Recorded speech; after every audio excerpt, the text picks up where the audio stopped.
Hey, what is up, guys? And welcome back to another Magic the Gathering online challenge. We're back with Karn Eldrazi Ramp on the draw for game one.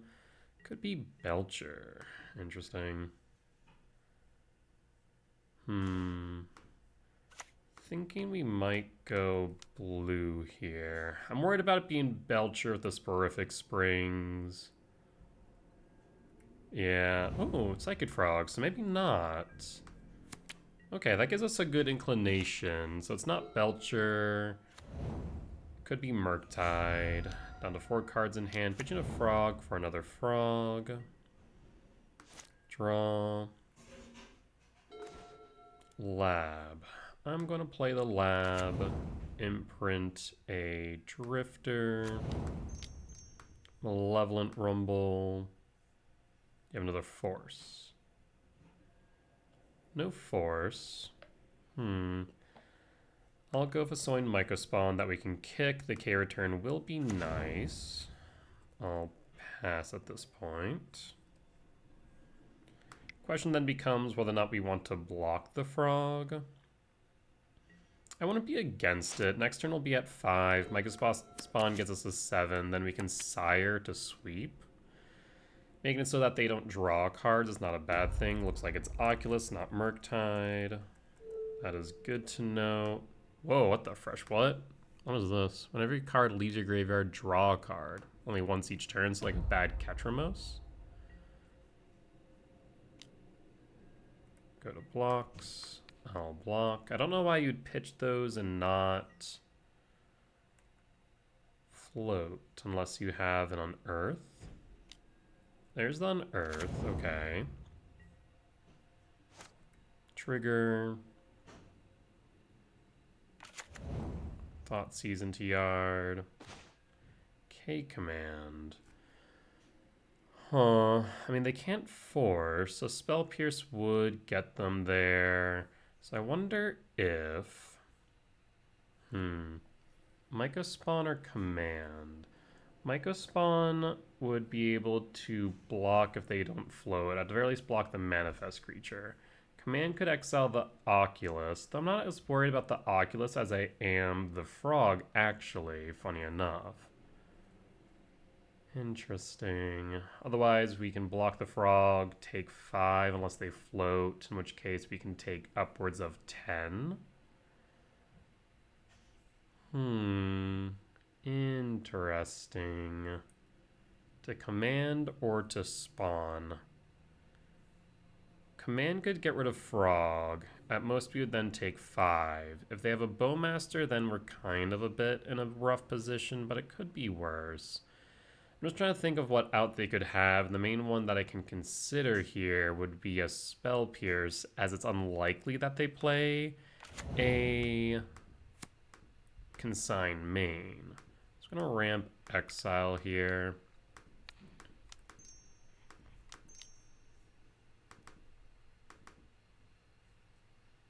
Actually, I think I selected Oculus when I want to select Frog.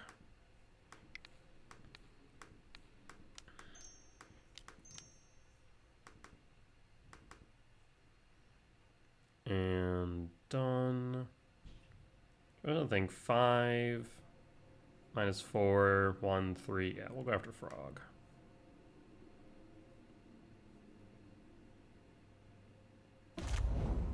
Alright, we'll pass. Next turn we have Sire 7 Deaths followed by a Bajuka Bog. Flips the frog. That's fine. Fatal Push. Crashing Footfalls. What? Fascinating. This is fine. I'll take the 8 down the 12. Huh. Crashing Footfalls and Oculus. Now that's a combination of cards I was not expecting to see.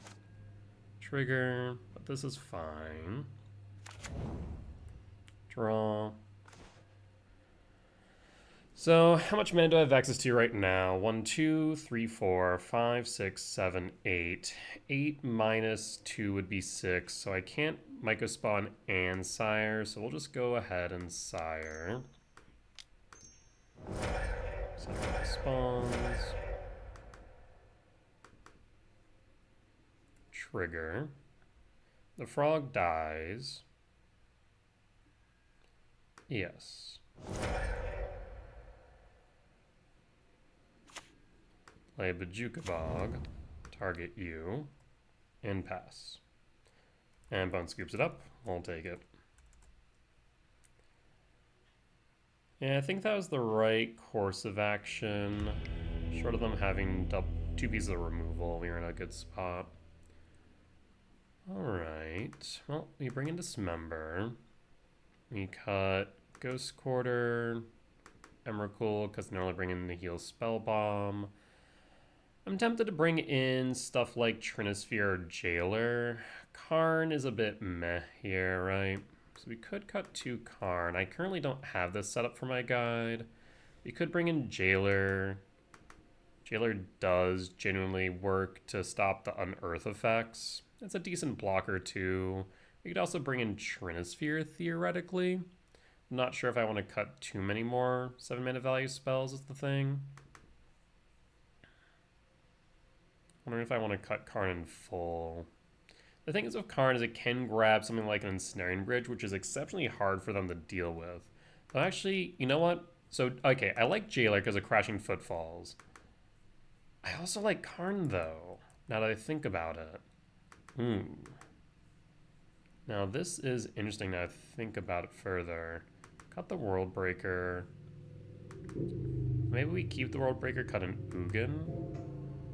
Cut a Chrysalis. Keep the Karns, bring in the Jailers. Yeah, then Chalice is available with Karn for 0. The Crashing Footfalls kind of throws me off for a moment, right? So I think maybe we do this. I don't think this is what I would normally do, but I think the Jailer is correct. Karn is correct. Cutting 2 7-mana value spells down to 9 and a Chrysalis. Yeah, I think this makes sense. Very, very strange situation. I will keep. I will pass. Fetch. Do you have a Thoughtseize on one? Watergrave, Shock, Thoughtseize. Maybe take Karn? Could grab Malevolent Rumble too, I suppose. But Karn might genuinely be a problem. Because we can go Utopia Sprawl, Sire 7 Deaths, scared of the Sire, for good reason, I suppose. Much like Bridge, very difficult for them to deal with. Thoughtseize bug. I will cast Utopia Sprawl. Do you have another Force? And you know about my Rumbles. I might not want to. Thank you. Not sure if opponent's joking or not. They just say, I love that you're playing Sire.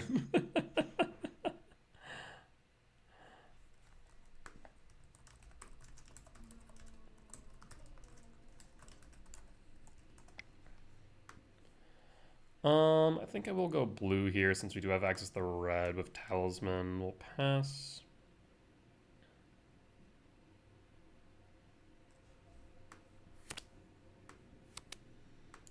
Ideally want to be able to play Temple into Talisman into Rumble.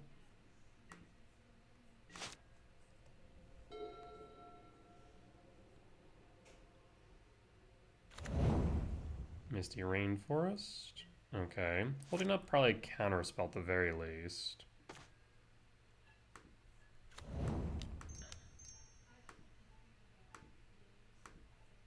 Talisman? It's not the card they want to counter is the thing. So they do counter it, that's okay. Spell Snare, yep, that's fine. So I led with that, amongst other reasons.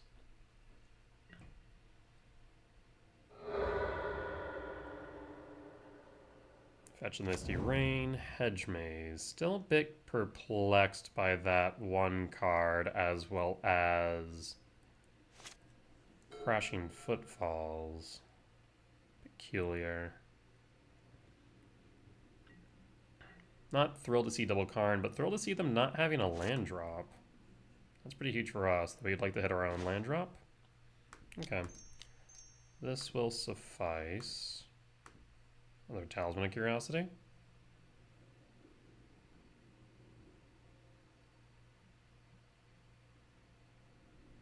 I mean, if they're countering with a Consign of all things, a Talisman, then I'm okay with that. Again, though, it would have been nice to have a land drop, I suppose. Or still, like, on curve for our mana, so I'm not too concerned. And Oculus and Yard is a bit concerning, though. Pass. Let's see if you have an Unearth. Frog. Frog is fine. Do you have a land? You missed your land drop again. Draw. Do you have a Force now? Interesting. So in Mycospawn, I think it is correct to cast here. Right now their shields are down, so we don't need to worry about a counter spell. We can go one of two directions now. We could go Temple and try and ramp into the Sire 7 Deaths, which I think is correct. We'll pass. The alternative was a Bojuka Bog.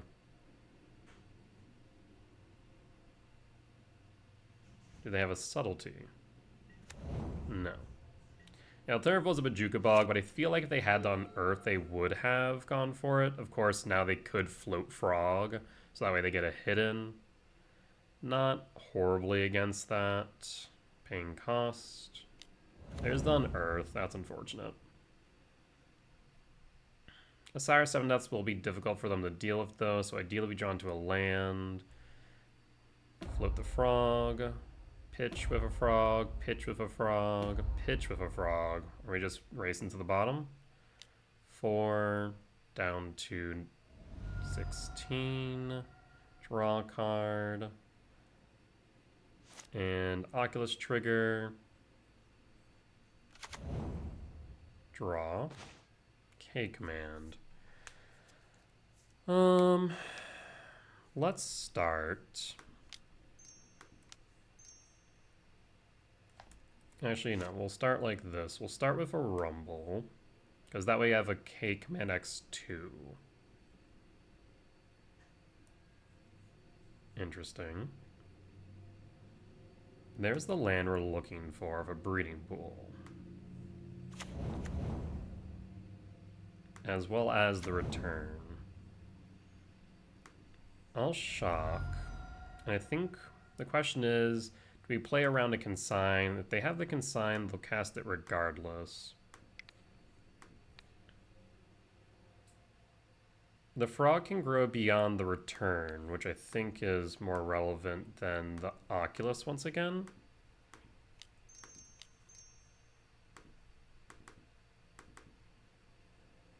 Do we play around a Spell Pierce, though?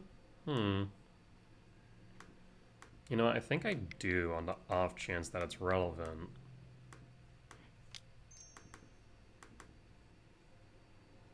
And done. Do you have the Consign? You do not. No attacks. We'll take the 5 in the air at the very least. Kind of a repeat of last game. Another Frog is fine. We'll take the 5 in the air. With them tapped out, this should be lethal damage. Or not lethal, but should clear the board. Trigger. Draw. Another Soin Mycospawn. Let's start off with an attack. Reason not to. See if they want to block.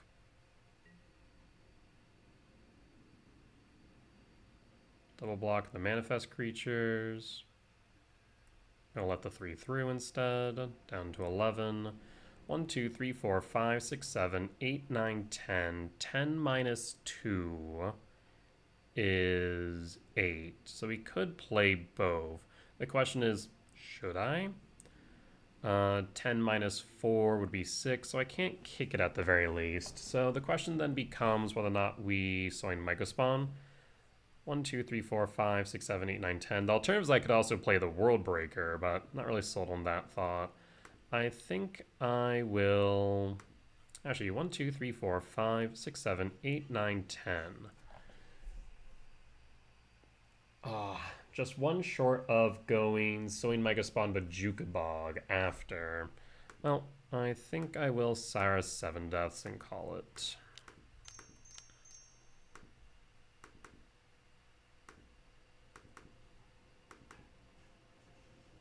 Trigger. Again, a bit of a repeat of last game. Yes. And pass. Next turn we can kick the Megaspawn, grab a Bajuka Bog.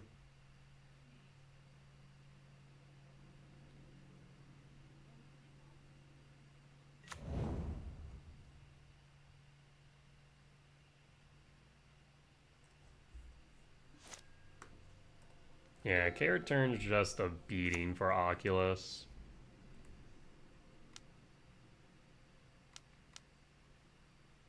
Looks like another Oculus.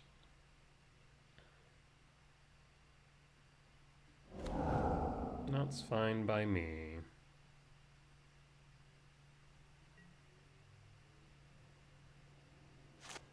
Trigger. The question remains, why did they have that green? I mean, of course the crashing footfalls, I suppose. But it still perplexes me.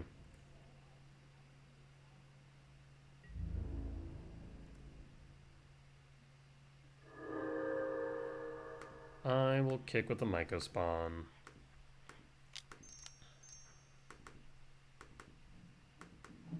I think I actually get rid of the black source instead of the blue-green. GG's.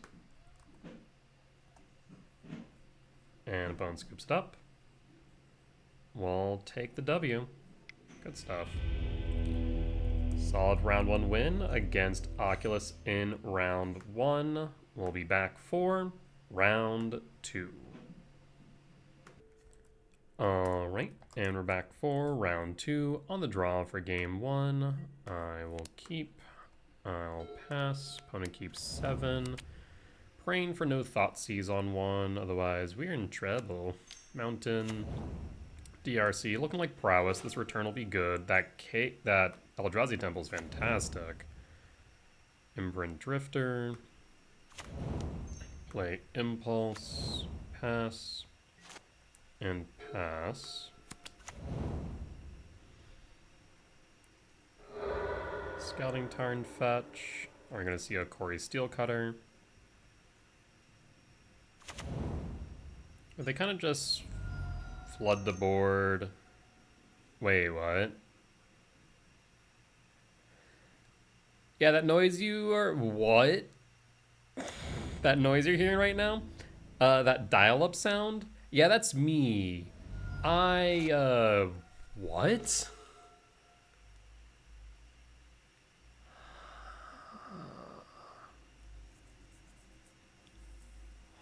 Huh.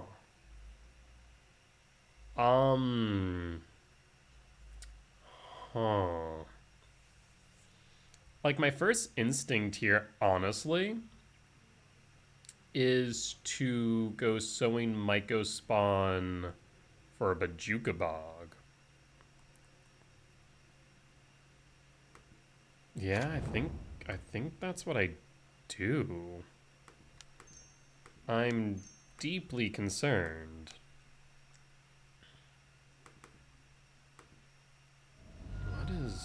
What is happening here?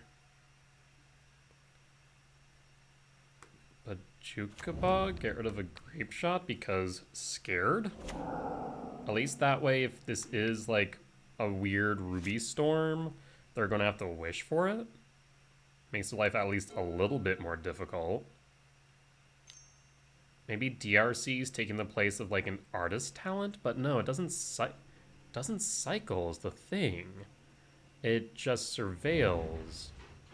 I'm lost here.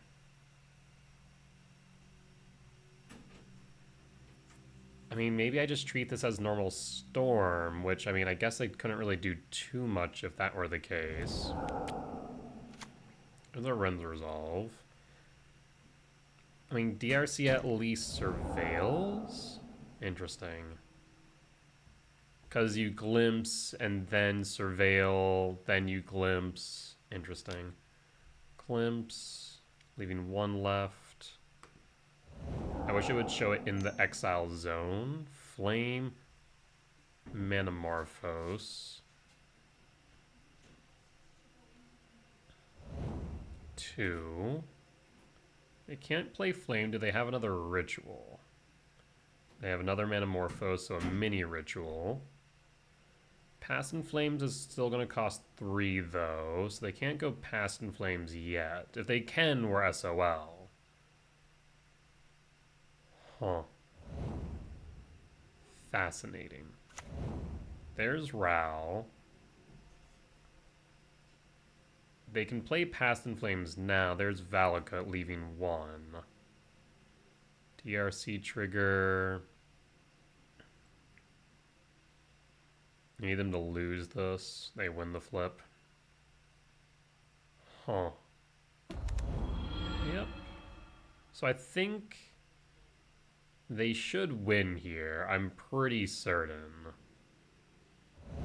So it's Izzet, Ruby, Storm. I'm fairly certain that we lose here. I truly do not have much in the way of recourse. So I think we just... I mean, we just press 6 and pray, right? They're still the... Interesting, they still have Artist Talent, but they're running a copy of DRC.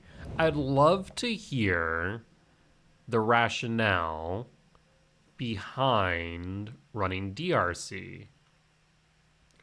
Like, I guess the benefit, of course, is the fact that it is surveilling before the draw, whether that be an Impulse draw or Manamorphose.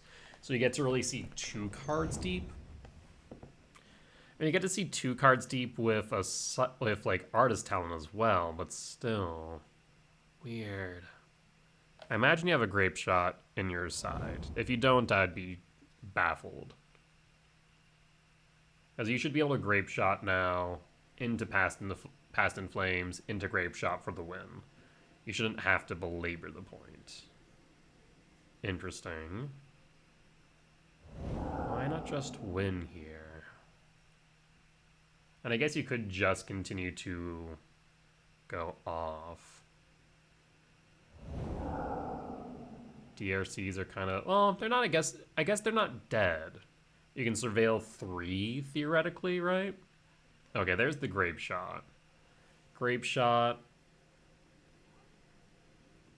Oh, I guess they can hit me for 3 in the air. I was about to say, aren't they off by 1?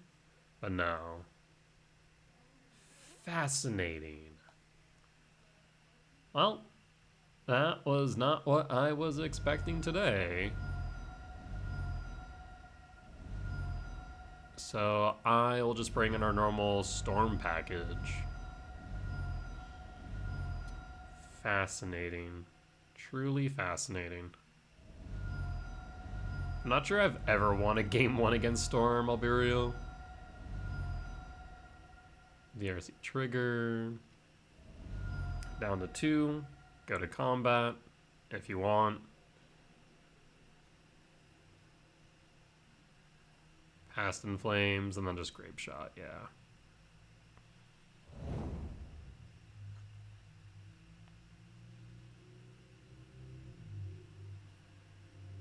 And we are dead. I'll force them to still go through with it just to burn their clock a bit. It could become irrelevant.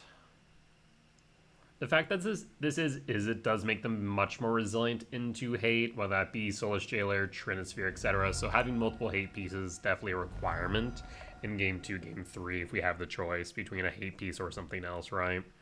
So I do need to keep that in mind. So I'll bring in Jailer, Brain, Dismember, Trinisphere, Chalice, and EE.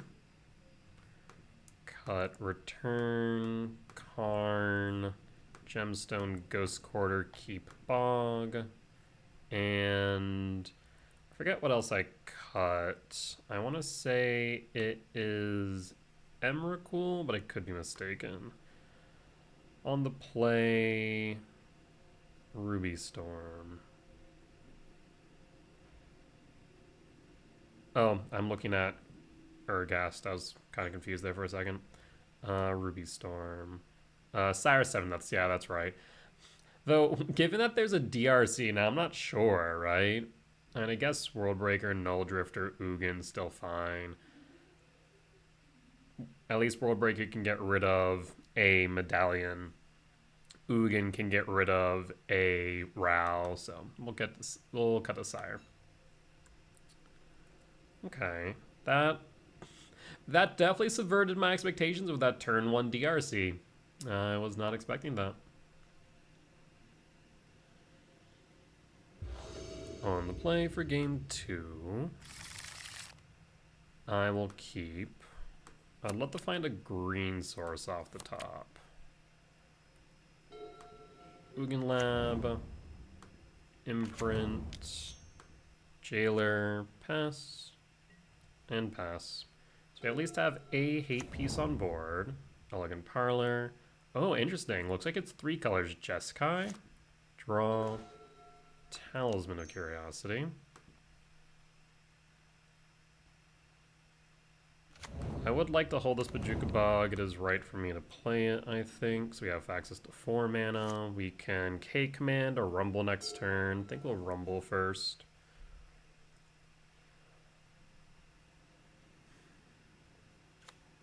Mountain, 2 Prismatic Ending.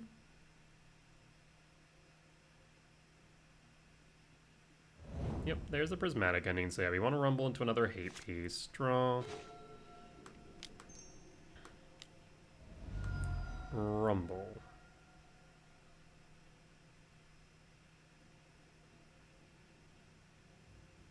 I mean, I don't think you have a 4, so I'd be a bit surprised.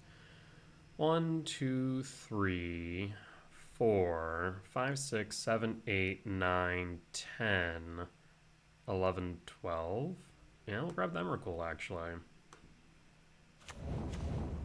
Play Stomping Ground, Shock, and pass for K Command X2. That should bump it up to 6, which should then allow me to cast Emrakul the following turn. So if they don't win now, we might just be able to mess up their hand enough. Of course, that's the thing about Emrakul in this matchup. It's not always the best thing in the world.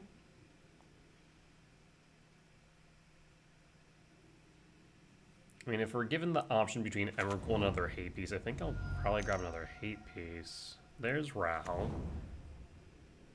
Ritual. Metamorphose, so mini ritual. K-Command, Ramp, Exile. Because 6, 7, 8, 9, 10, 11, 12, 13, yes. Next turn we'll be able to play Emrakul. And pass. Ral down. They win the flip. 2 mana.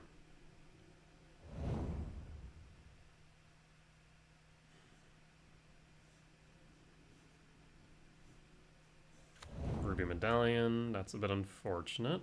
Draw. Chrysalis.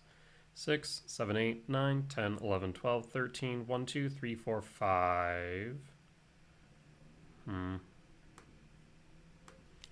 Almost wish that I had a Worldbreaker to get rid of the Medallion.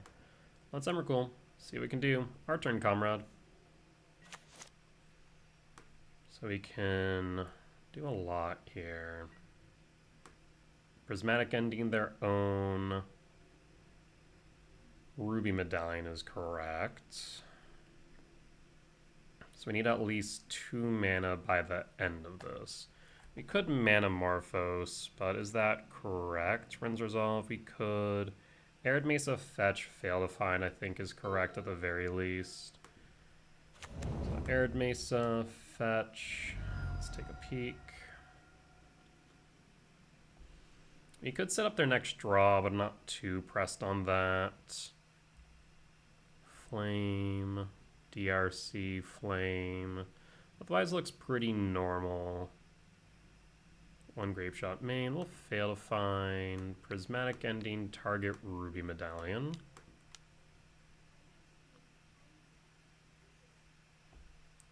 Exile target non-land permanent if its mana value is less than or equal to the number of colors of mana you spent to cast a spell, which is 2. So this should be fine.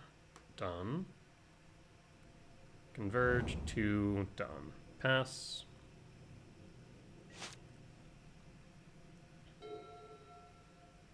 So now they need to find another mana reducer. There's DRC, that's fine.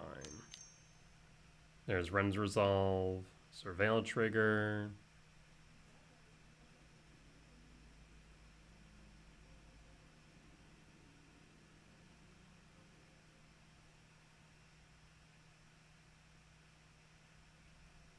Puts Artist Talent into the yard. Finds Mana Force, Ren's Resolve. Not exactly what they're looking for.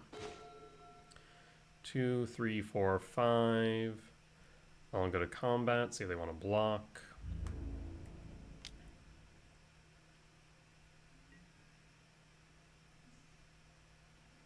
I don't think it's correct to... Interesting. Why would you do that here? Yeah, I don't think that's correct. Writhing Chrysalis, ramp, that way we can world break next turn if it's relevant, but I mean, if we get another turn, we just win, right? Maybe it could have been correct to Talisman, try and dig for something. Manamorphose, it's mana neutral, looking for a mana reducer. Thundering Falls to look at the top.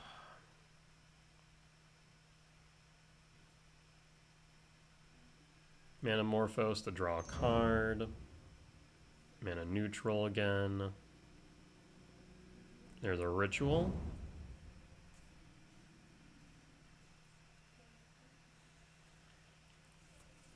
Two cards in hand. Yeah, I still don't understand why they wouldn't have kept the DRC, because the DRC would have let them dig deeper, right? So win for game 2, on to game 3. You want to bring back that gemstone. And we'll cut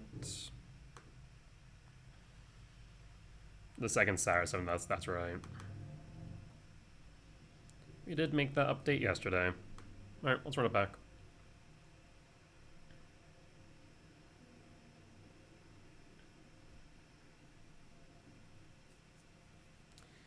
And since they're Jeskai, I mean, Flame of Anori can destroy the Trinisphere regardless. I'll keep.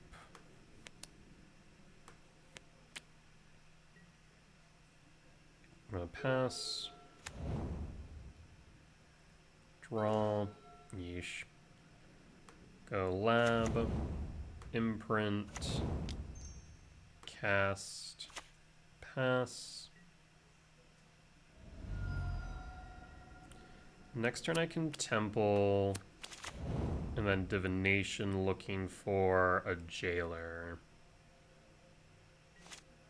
Pass, and hopefully just don't lose on 2. DRC, no land, that's fantastic. There's the Jailer. Next question becomes whether or not I want to cast the Drifter. So we could just go Temple, Talisman, Jailer, 2, 4, 6, 7. I don't even need to play the Talisman.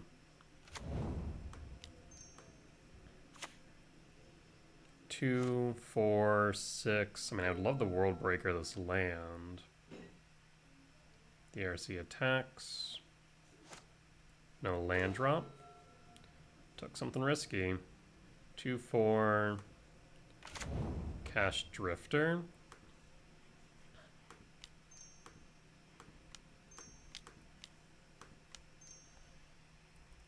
Actually, should hold up a green source on the off chance it's relevant. Alright, so we'll pass. And pass. The Null Drifter's Annihilator trigger would help us out a ton there. Of course, we have nothing else in hand, but we'll be able to play the World Breaker as well, get rid of a land, so... Opponent kept a risky hand. May have been a winning one if they found a land, but we got there for round 2. We'll be back for round 3. Alright, and we're back for round 3 on the draw for game 1. We'll keep. Worst case scenario here would be a Thoughtseize, though an early Ragavan would also hurt. Ocelot Pride a bit more tolerable. K command is solid. Would love to find another 7-mana value spell. And pass. And pass. Attack with Ocelot Pride. We'll take the 1. Down to 19. Okay, don't miss their land drop, but no 2-mana value spell on 2, which is good for us. Means they're not on curve. They have another 1-drop is the question. Looks like a Guide of Souls. We'll definitely want to get rid of the Guide of Souls. Draw. World Breaker. Excellent. Question now becomes whether or not we hold with the command or if we want to rumble. We can rumble and... I think that might be right. Rumble. Go Eldrazi Temple. And command X equals what? 1. Get rid of the Guide of Souls. So next turn I do have a Sire 7 deaths, which is exceptionally difficult for them to deal with, right? Yeah. I'll take the 2. Down to 16.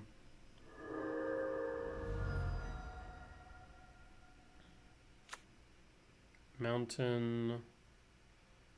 3 mana, 4 cards in hand.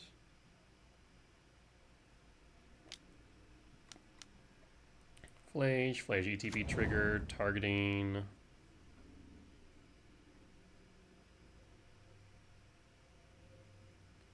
Targeting spawn is correct. We'll sacrifice in response.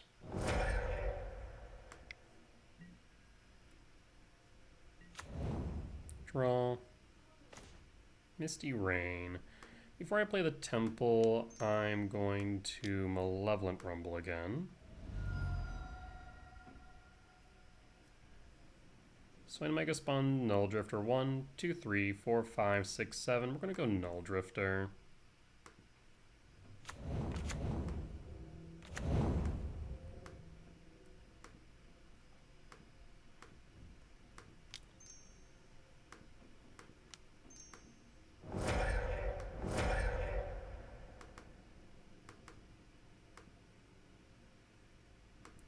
Draw 2.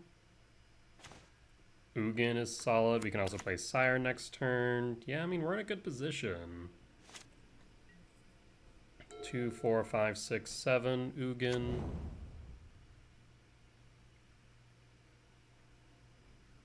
Three cards in hand. We can get rid of the Ocelot Pride. Raven Charm, not the end of the world. They're currently at 7, up to 8. Down to 12. Ocelot Pride. Pass. Sowing Mycospawn.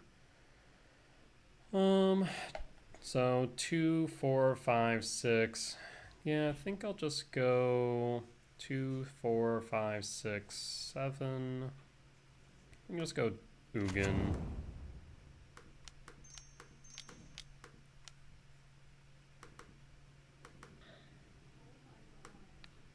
Target Ocelot Pride. Ocelot Pride down. Ugin plus. Gain 3 life, draw a card. Find another temple. Now they need to find a static prison to deal with Ugin. The only problem is that then we can World Breaker it, so that's not an issue for us. They could be trying to get Flage out. A hasty Flage actually would kill us. A hasty Flage would kill us. Honestly, I probably should have looked at that prior to playing the Ugin. In retrospect, maybe we should have gone for Soin Megaspawn kicked Bajuka Bog. 4 cards in Yard. Well, they can't get the 5th and 6th cards in and haste, so I think we're good there. Ooh. Okay, yeah, I was really close to dying. Interesting. I should have been a little bit more aware of that possibility. Because, yeah, they would have been able to hit me for 12 plus 3 for 15. Yikes. Yikes, yikes, yikes. Me or Ugin? Going for me. And you have to send at least one cat at Ugin, I think. It looks like they're all going at Ugin. That's fine.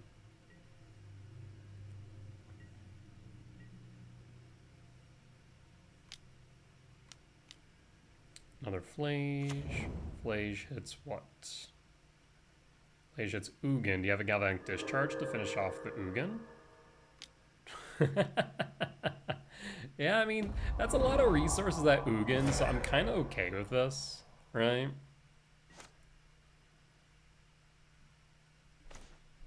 Writhing Chrysalis, 2, 4, 5, 6, 7, 8, 9.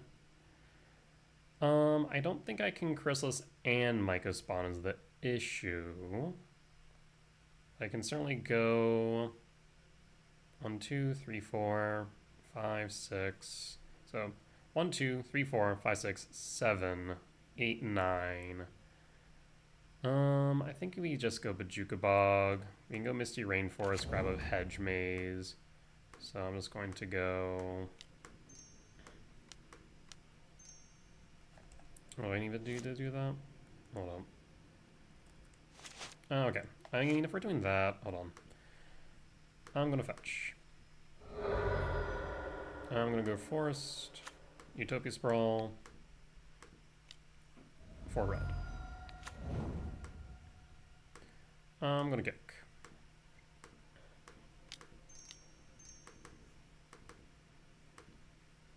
Me kicking. Kick. Arena of Glory. And Bajuka Bog. We now hold. 1, 2, 3, 4, 5, 6, 7, 8, 9, 10, 11, 12. We would be too short of both, but I can bring back a Sire's 7 Deaths and play Writhing Chrysalis as well, so that's fine. Another Arena of Glory. Tempted to World Breaker then? Johnny Trigger. Means that I can't block the cats. Yep. Take the 3 down to 10. In that case, we'll bring back the Sire 7 Deaths.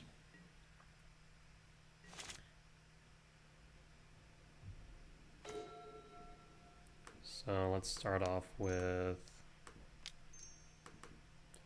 Writhing Chrysalis. 1, 2, 3, 4, 5, 6, 7.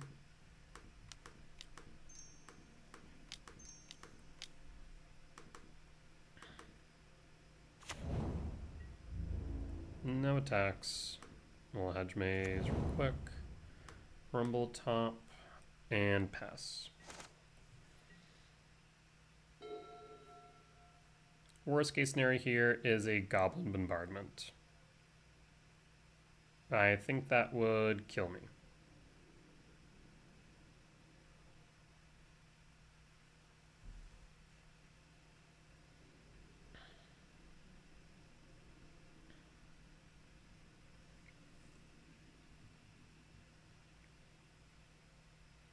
And they attack the cats. I think we do block, though.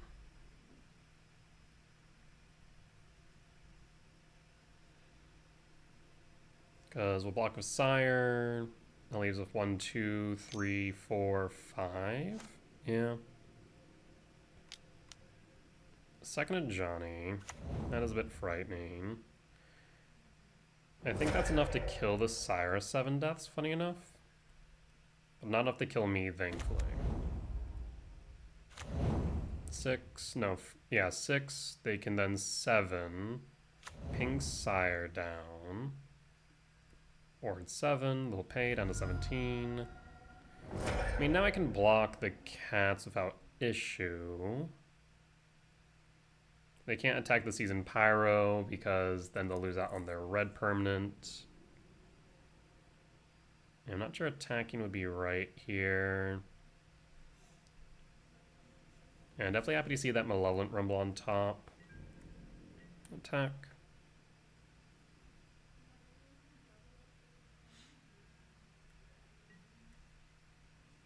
And draw. Let's start off with Malevolent Rumble. There's Ugin. Let's see, 1, 2, 3, 4, 5, 6, 7.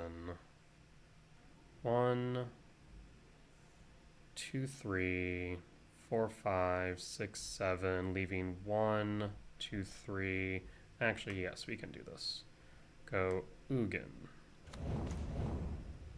So I'll play Temple. Good practices. 1, trigger. 2, trigger. Because 3, 4, 5, 6, 7. 1, 2, 3, 4, 5, 8. Yes.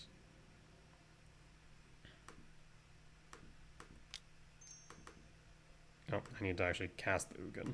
Right. Oh, I actually have to do it in an awkward way. I have to tap this like that, and then do this. Hold up the white source, or green source, Jesus. 1, 2. Ugin, exile a Johnny. 1, 2, 3. No, actually 1, 2, 3, 4. Yes, so I can return World Breaker to hand. 0.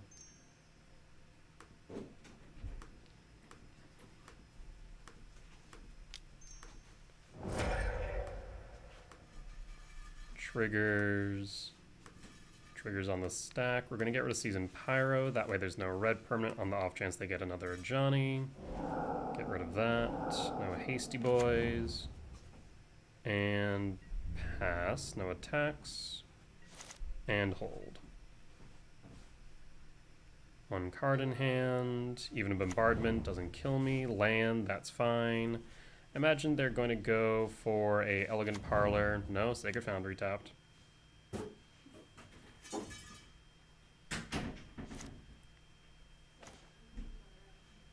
And draw. I will draw with Ugin, gain 3 life.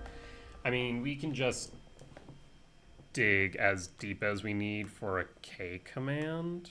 So hold up only green and red, so we can sweep and win.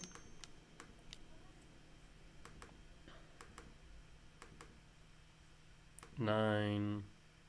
Trigger, get rid of the cat warrior token.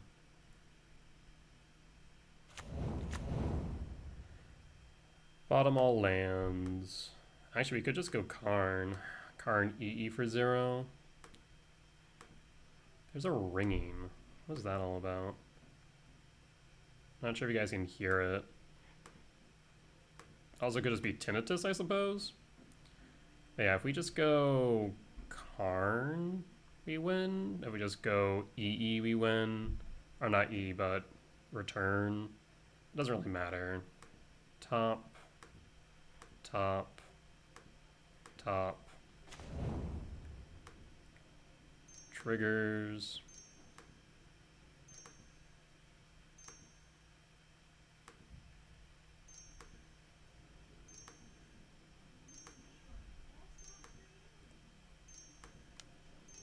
Okay, return. Yeah, I guess maybe we should just grab the World Breaker, but phone scoops. We got the win. Yeah, I definitely hear ringing. It's not tinnitus. Oh, okay, it stopped. Oh. No? That's weird. Sounds like it may have been coming from the second floor. Bring in Dismember. Cut Ghost Quarter. Cut Emrakul. Again, I sit here and wonder whether or not maybe cutting Karn for something like Trinisphere would be worthwhile. Bring in Trinisphere, Chalice, EE. Very similar to like the Prowess plan.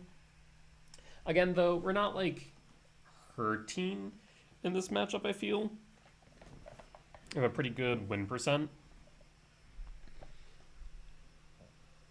But maybe it would be worth it just to have another sweeper, Chalice, Trinisphere, kind of locking them out. Making things more expensive, etc. What would that look like for me? We would bring in, let's say, these 4. And then cut these 3. Still need to cut 1. World Breaker's probably the softest thing in here for 7-mana value spells. We want the Sire, we want the Ugin. And do that? Do you want to give it a try? Maybe it's worth it.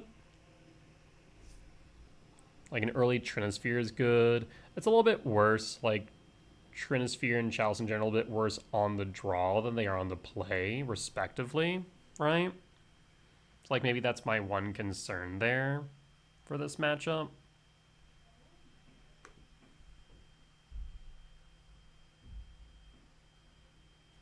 Yeah, it's definitely ringing. Where's that coming from?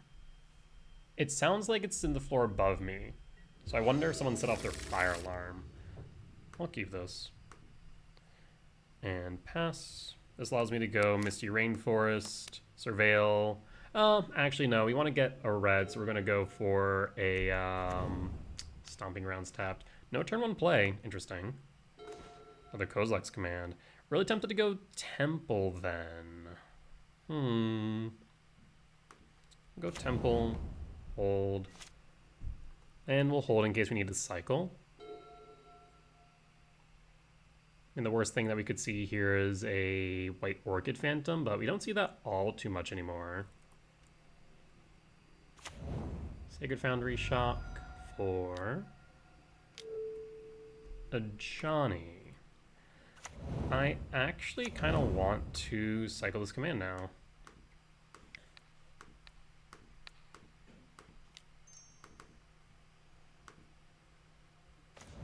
Utopia Sprawl, pass, draw, Sire, Misty Rainforest, fetch, for Stomping Ground, shock, and then Malevolent Rumble. There's Lab. We'll take Lab, and pass. Okay. And this is looking solid. We have K command, pretty big one at that. Right now, 4 mana can push us up to 6. Tis a Flage, tis a Molten Rain. That's fine. Not the end of the world. Honestly, them taking the green red source would have been a lot more impactful by comparison. This is okay. Draw. K return. I think what I want to do here is imprint Drifter and K command the Ajani out. As per usual, I just like taking out Ajani at instant speed, or in sorcery speed if possible. That's not as necessary right now, I suppose, because they don't have a cat on board, right? 4 or 5 mana right now. We draw into a soul land, and we're in a decent position because we can drift or Sire 7 deaths. Tempted to drift, honestly. Elgin Parlor trigger. Guide of Souls in the yard. Bombardment is fine. Draw. Breeding Pool. Breeding Pool is actually pretty good here because we can Utopia Sprawl. Even better yet, we can actually evoke with the Null Drifter. So I'm going to shock in Moto's Having a Moment. We'll get Utopia Sprawl in the breeding pool for red.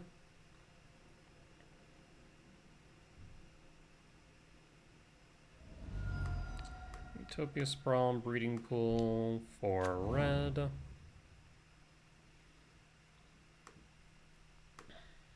Blue. Colorless.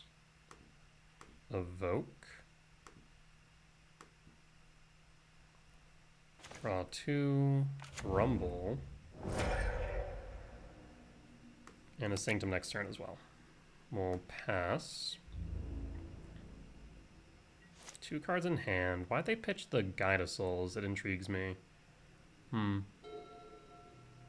Main phase. Arena of Glory. That's a bit frightening. Especially if they have a Charmaw. Pyro's fine. You can ping the spawns. 2, 4, 5, 6.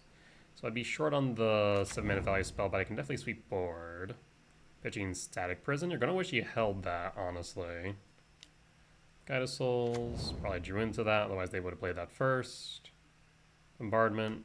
Sack and Response.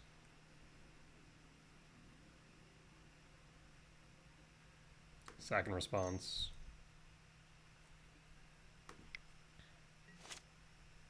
Draw. Gemstone. We're going to go Sanctum of Ugin. 2, 4, 5, 6. I kind of want a K return before I rumble, so that way we can keep the spawn. So K return. Will ping me for 1, down to 11.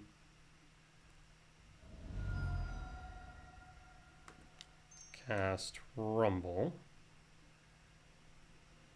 Trinisphere.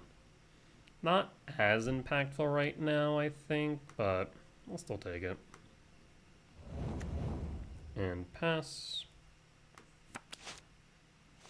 And hold. Next turn we play Sire 7 Deaths, allowing us to sweep board. Flood Strand, 1 card in hand. I imagine going for a Surveil land. No. What do you got in hand, friend? Blood Moon. Yeah, Blood Moon's impactful. Yes, that resolves. 1, 2, 3, 4, 5. No green sources. Psych. Though we have plenty of red. So I guess we just go Gemstone Cavern. Trinisphere. We have the K return. If needed.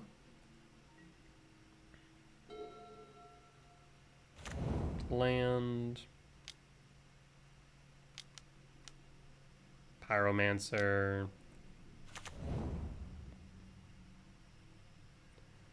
Sack. 1, 2, 3, 4, 5. We'll just hold. And draw. Fancy Forest, or Fancy Mountain, pass.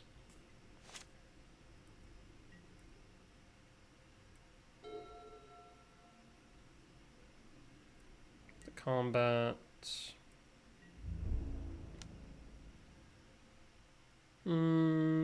Yeah, I think I hold. Draw. Talisman.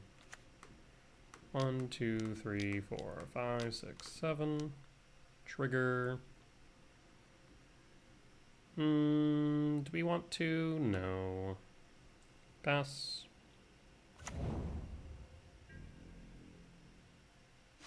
And pass.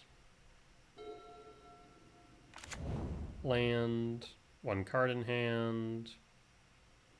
I mean, you can play anything in your deck short of a escaped Flage. Draw. Null Drifter. Go to combat.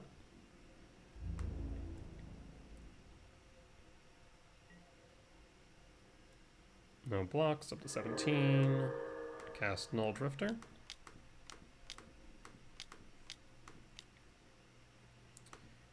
triggers, draw 2, another Trinisphere, no. Fancy land, or fancy mountain rather, pass. I'm tempted not even to attack with a Drifter, funny enough, but one's gonna scoop anyways, so we'll get the win for round 3. Solid wins. We'll be back for round 4. Alright, and we're back for round 4. On the draw for game 1, I'll keep. We draw into a 7-mana value spell, not a 7-mana value spell, but a soul land. This is not bad. A Thoughtseize here would be pretty bad though. Taking the Ugin would suck big time. We'll end up going Bojuka Bog first, in case that way we draw into a 7-mana value spell. Kind of reverse of what we wanted. Alternatively, they could grab a Kozilek's Command, but taking the Ugin is right. Utopia Sprawl, well, we'll just Bojuka Bog, target you. And pass. Yeah, that was definitely the worst case scenario. Turn 1, Swamp, Thoughtseize. Urza Saga could be black Eldrazi Midrange. Ugin Lab, Imprint Breaker, hold up command. Bowmaster. Master target me. Well, I wanted to scry draw, but no, I'm not sure I can. Yeah, it's looking like it is black Eldrazi mid. End step, K command. I suppose we'll just exile the Bowmaster. Done. Draw another K command. Could just go deeper. I think I will. Oh, I don't have a green source. Well, that is a bit annoying. What I could do is twofold. I will hold. Yeah, we don't have a green source. That is real unfortunate. Hold.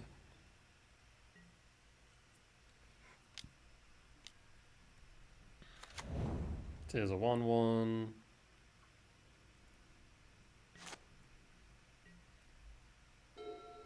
Make another construct. Looks like you do. That's fine. Actually, probably the best case scenario for me, to be honest. Yeah, that's okay. Don't think any 1-mana value spell would really impact me too much here. Tempted to get rid of the Bowmaster instead of Construct. These constructs can get a bit beefy. Because yeah, we could just ramp, exile Bowmaster, call it a day. Spell Bomb is fine. Mishra's Bauble, yeah, it's getting a bit beefy, bit quick.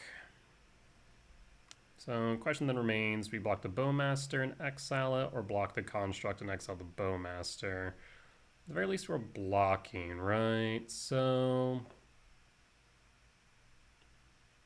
methinks block Bowmaster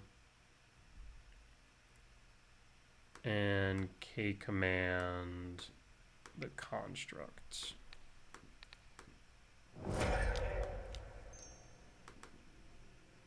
And done. Construct down, no damage. Currently have access to 5 mana on board.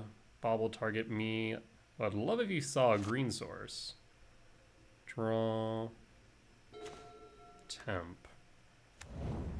Temp's not bad. I'll be real. In that case, we're just going to hold with the K command. Obviously, I don't know about the third one. Spell Bomb, target me, draw a card. That's fine. Construct's a 1/1. Another temp. 1, 2, 3, 4, 5, 6, 7, 8, 9. Thoughtseize. Target me. I'm going to scry draw here.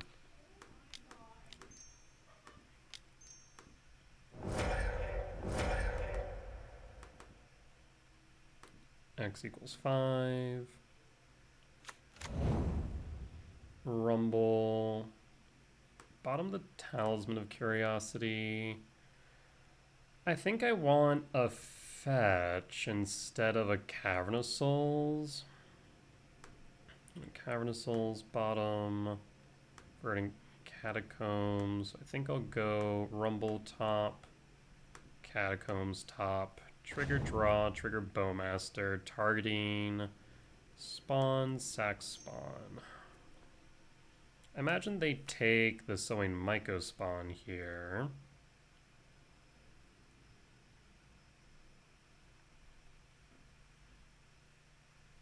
One, 2, 6, 7. We could go World Breaker next turn. It is tempting. Emperor Bones doesn't really get at anything right now. Emperor Bones target Ko's command, just a shrink. I'll take the 2.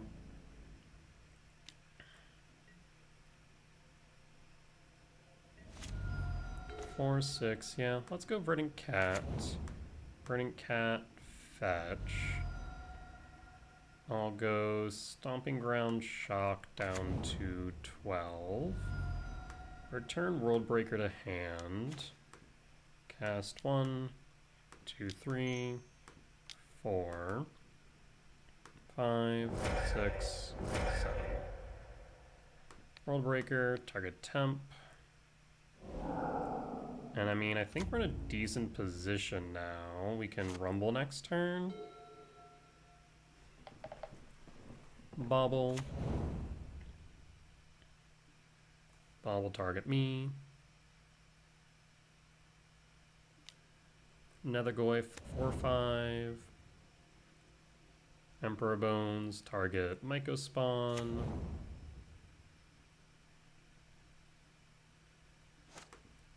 Bobble trigger. Draw Chrysalis. Malevolent Rumble. Yeesh. Cavernous Souls. Yeah, Cavernous Souls, I think is right. Breeding Pool's a bit painful right now. Cavernous Souls. Name Eldrazi. Unfortunately, we can't play the Chrysalis this turn. But we have blockers, so I'm not too hard pressed, at least not in the immediate. Ping cost for K command X1 question mark. Adapt on end step. Gets the Sowing Myco spawn. Interesting. Okay.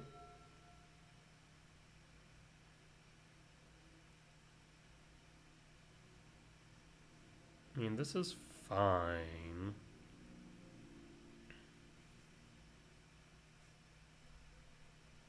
Types in Yard.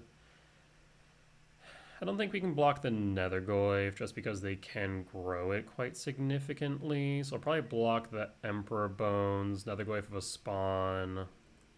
Rumble hit, reduce Types in Yard to 1. We're doing a good job playing around Emrakul. Next turn we can play our Writhing Chris. I guess theoretically speaking, maybe the Breeding Pool would have been right, so I could have also evoked a Null Drifter if wanted. But with the Bowmaster on board, not really something that I'm really itching to do. Interesting choices. Go to blocks. Take 2.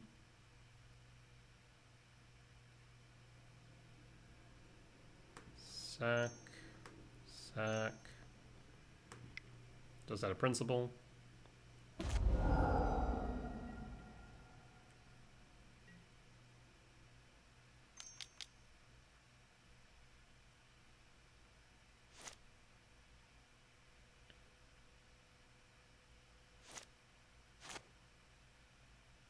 Paying cost 5, 6, 7, 8, 9. If they play Emrakul, they can't cast it. What would they be playing here? Mega Spawn will die, so one less attacker on board. Writhing Chrysalis will give me another blocker. I guess Cavernous Souls can also evoke a Null Drifter, so yeah, moot point. Another Nethergoyf. Emperor Bones, sack the spawn. Draw. 1, 2, 3, 4, 5, 6. We are short, but that's okay. Green, red. Colorless. And we can kind of just put up walls for a bit here until we get some more pressure on board.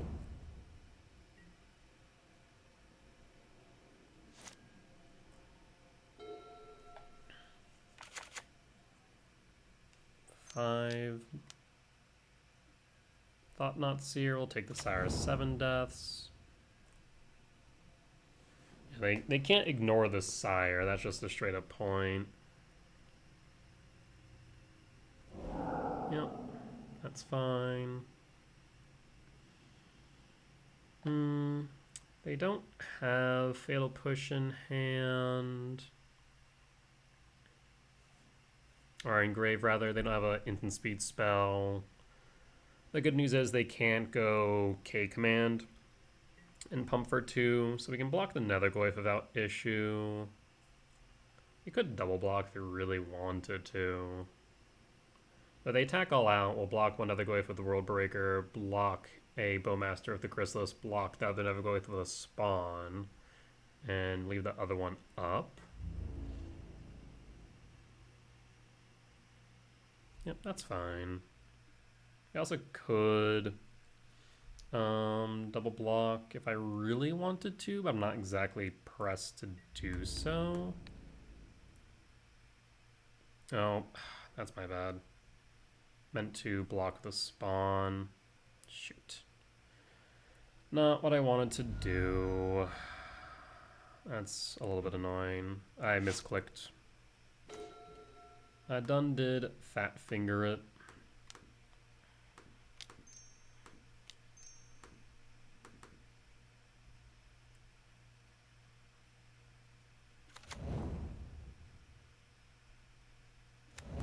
Hedge Maze, trigger, Null Drifter, top.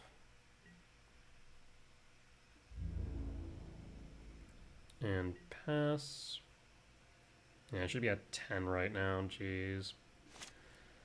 That is mighty unfortunate.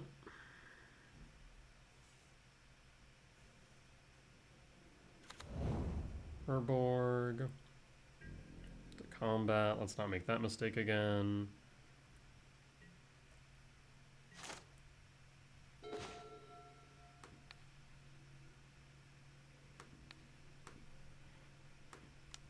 For red.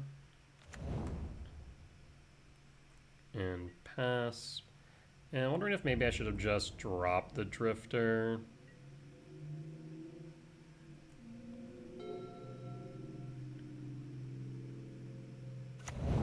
Plays a temple. Draw. Pass.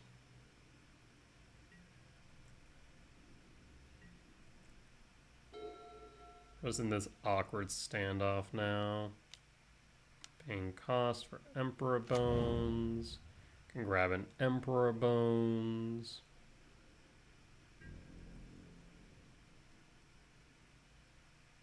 Yep.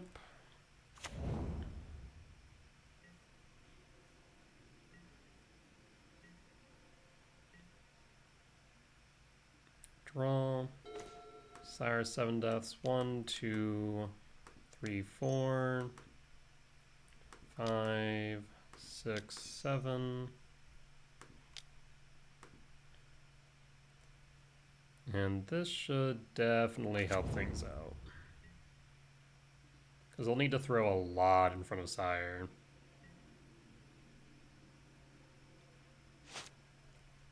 But just taking down 2, 3 things is enough, in my opinion, to also gain additional 7 life here.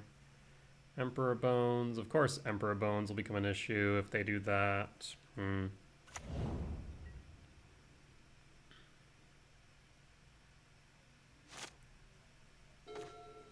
Another Utopia Sprawl. Yeah, this is an interesting question, right? We could attack with Sire. They throw like 3 cards in front of me. And then Emperor Bones it is the only thing. That would be the awkward part of that. Otherwise, we can just keep it up as a blocker. If I Null Drifter, I go down to what? I go down to 3 life is the problem. We'll go with red. So I could Null Drift.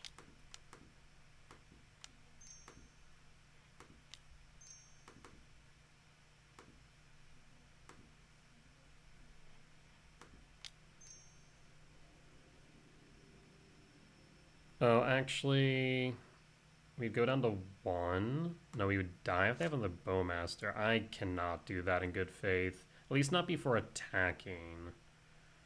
Problem is, like I said, they'll be able to pick up the Sire. If we attack, is that the worst thing in the world to have happen?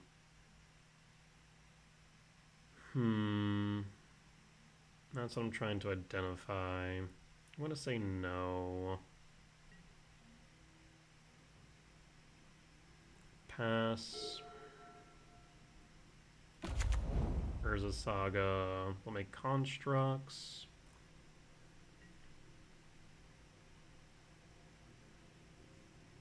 Grabs a land.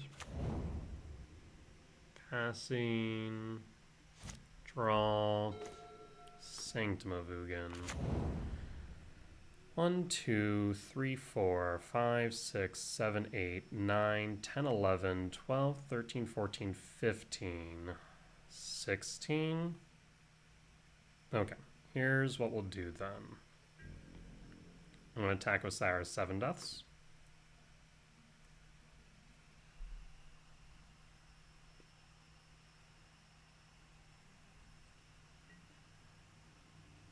Let's see how they block. 1 more. So we take down Nethergoyf. Or do we take down Thought-Knot-Seer or Nethergoyf? I kind of want to take down the Nethergoyf, and there's a specific reason why. A, I don't want to trigger the Bowmaster. B, I want to be able to escape it and clear the yard and shrink the other Nethergoyf as a result. Yes, that is fine.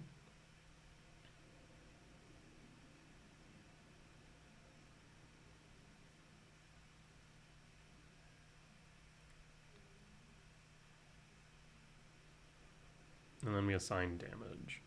So 5, 2, this looks good to me. And damage. Sire down. Second main.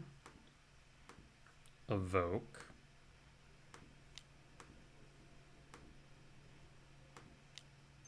Oh, I need blue. Blue.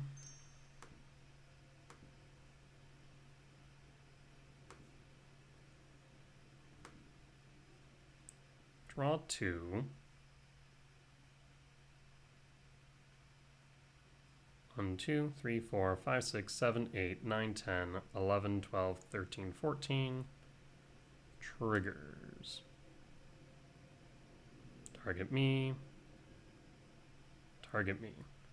Yes.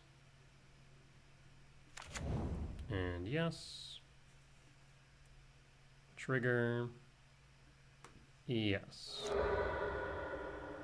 For Emrakul the Promised End.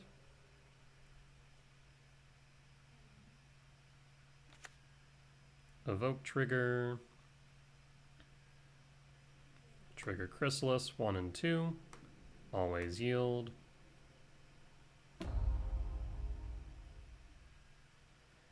And 1, 2, 3, 4, 5, out of principle 6, 7, 8, 9, 10, 11. Yes, I should sacrifice those first, but it is what it is.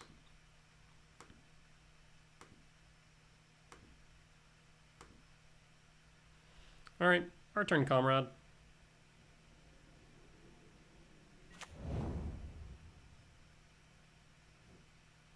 Paying cost for a fatal push, that's fine. Paying cost for a fatal push, that's fine. Annoying, mind you, but fine. Tries back an Emperor Bones. Fatal push into hand. Urza Saga trigger. I'll not be making a construct, thank you. So in that case, let's go to combat.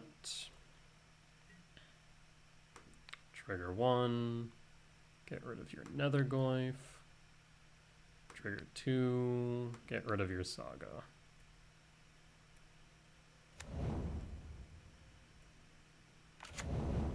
Let's see. Then there's Fatal Push, attack with Emperor Bones, attack with Thought-Knot Seer. Actually, I should attack with the Orcish Bowmaster.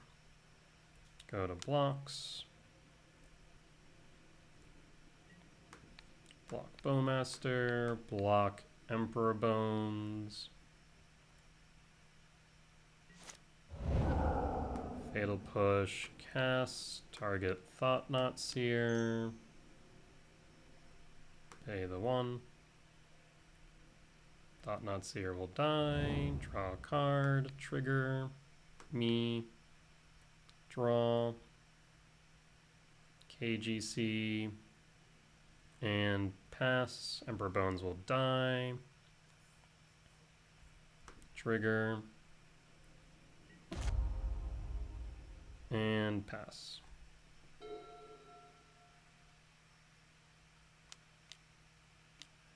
Make a construct.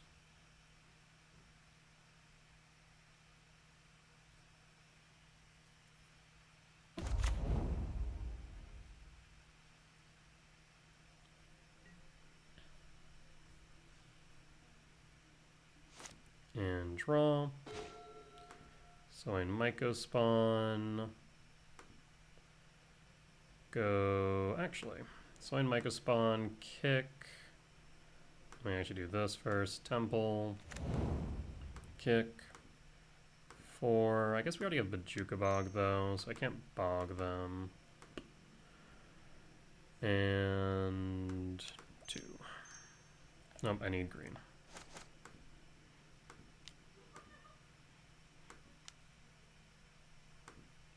Mycospawn, kick the temple.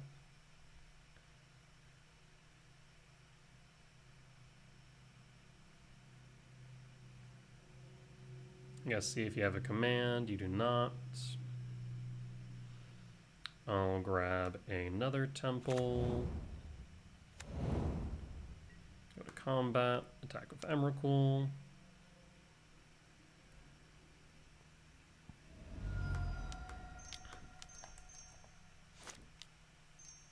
Cast KGC. Minus KGC. Yes. And I think we just go with Tormod's Crypt here. Cast Tormod's Crypt. And then Tormod's Crypt target you. They'll shrink the Netherglyph.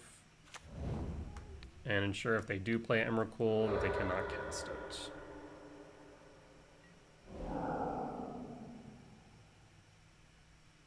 Paying cost for push. Push is fine. I have blockers. And lethal's on board. Thoughtseize. You see my Ugin Lab.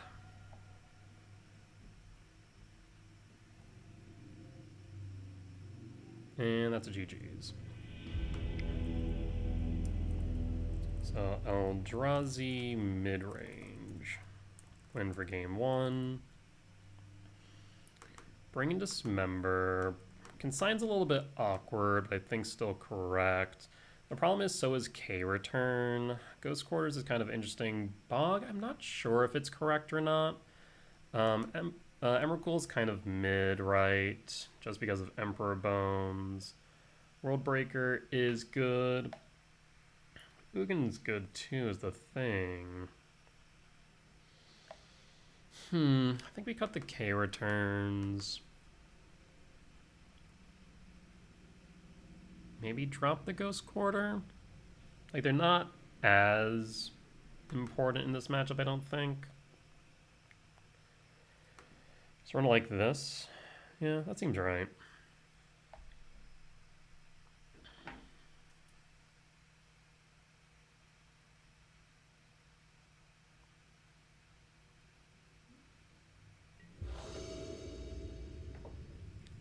On the draw for game 2. We are at a time deficit, so I do want to play a little bit quickly here. Try and make up some time if we do go to game 3. Do always want to be a bit conscious of the clock. Not too conscious where you start making mistakes because of it, but thoughtful of it. I've started to become a little bit better about doing so. I used to be pretty bad about it. Yeah, I'll keep it. I mean, if a turn 1 Thoughtseize would suck again, but it is what it is. Pass. Prismatic Vista, Fetch, Swamp. You have the turn 1 Thoughtseize. Of course you do. Takes Ugin. So I need a land off top now. Ideally a green source. A fetch land would be preferable. Either that or some value spells. Like, we have a lot of hits off the top, so I'm not too pressed. For Hilly. I think that's a mistake. We'll see. Consign the memory. Would have liked if the talisman was instead Talisman of Curiosity. But we'll pass. And hold for Dismember on the off chance that it's relevant. Temple. Casting Spellbomb. Spellbomb's fine. Casting Thoughtseize. Thoughtseize takes Rumble.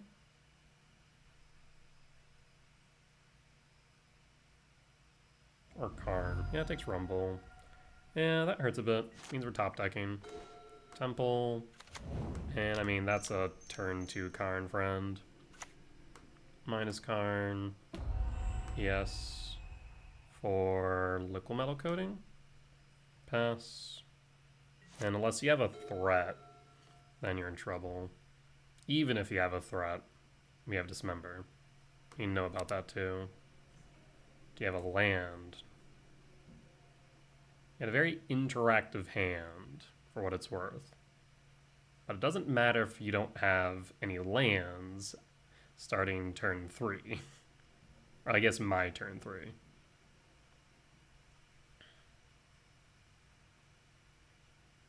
Opponent's thinking hard here. I mean, a Bowmaster would definitely help. I don't think it would be great, but it would definitely help. Trying to think what else.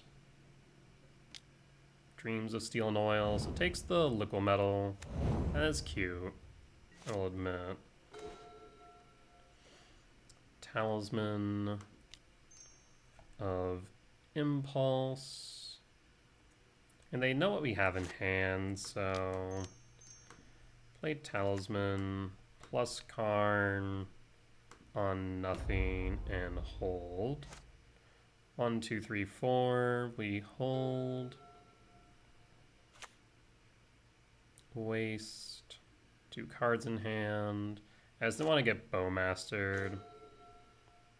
Burning Catacombs. Now we can hold up the Consign. Still a little bit worried about a Bowmaster because it'll shrink it down to 1. So I'll plus again. Just play a little bit conservatively. We have the Consign now, so we hold. So if they go K command here, we'll consign it without any hesitation. Yep. Okay, so they did the Bowmaster, we were right. Bowmaster Karn. Yes. 1 card in hand. 1, 2, 3, 4, 5. Tempted the hit the Bowmaster of Dismember. No blocks. Yeah, I'll just go ahead and do it. Master down, Karn down to 3. End step Nethergoyf. Nethergoyf is fine. End step. If they go K command, I'm actually kind of okay with it. I'm gonna go Hedge Maze.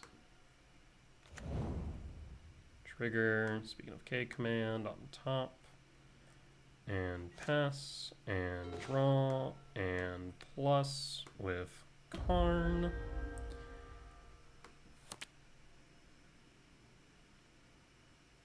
I guess I could have minused for Tormod's Grip, but then once again we'd be a bit fragile to a Bowmaster. And they're just like paying way too much attention to Karn in the grand scheme here. So what we'll be able to do is K command out the Nethergoyf, for example, exile Ramp, and then Ugin next turn, and I think that alone should just close things out.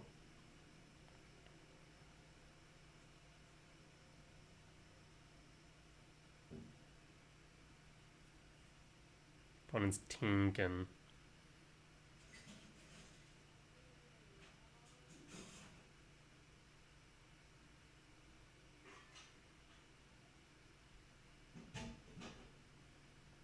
Yeah, short of just attacking down KGC, they can't deal with it, and so they just pay so much attention to it because Karn, deserves to be answered, or rather demands to be answered.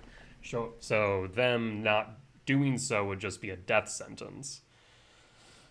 Which is really funny, because they're spending so many resources and we just get to top deck gas.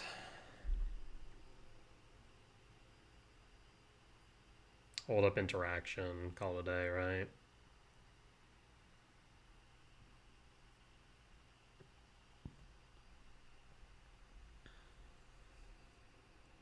One, two, three, four. 1, 2, 3, 4, so 2. Yeah, 2, 3, 4. Yeah, we'll be fine. So we'll be able to X equals 4, hold up the Hedge Maze. We are in a good position.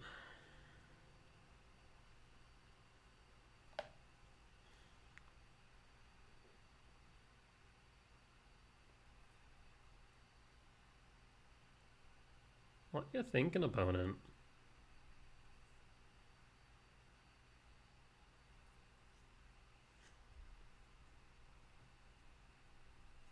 So do you think we have this in the bag? Not sure if opponent had to step away or what, but I'll take it as we've more or less regained the time advantage. So now I'm not as hard pressed in that regard. Again, still want to be thoughtful of the timer, but at least now we don't have to feel like we're at a disadvantage, right? In fact, now we have an advantage.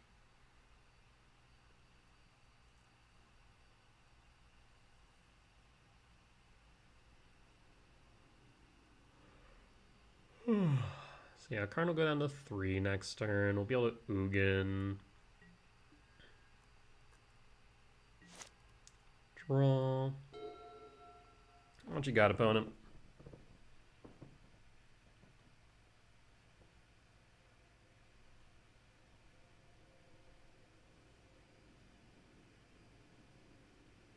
They shouldn't have any land hate. I guess they could theoretically have Break the Ice. Makes me wonder if I should tap the Ugin's Lab on the off chance that they do. Interesting thought.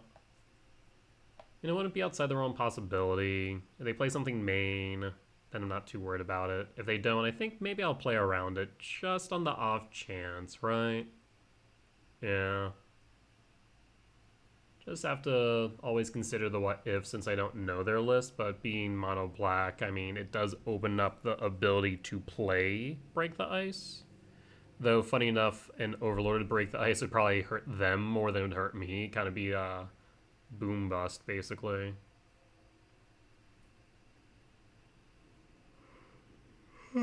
What say you, opponent? You're burning the clock like crazy. You go to combat, I'll just get rid of the Nethergoyf, call it a day. If you play something, then I don't need to worry about break the ice. Go to combat, so we'll play around the break the ice. I'm going to K command, ramp, and exile. And also hold up K command, done. So 2, 3, 4, 5, 6, 7. I won't block. No reason to right now.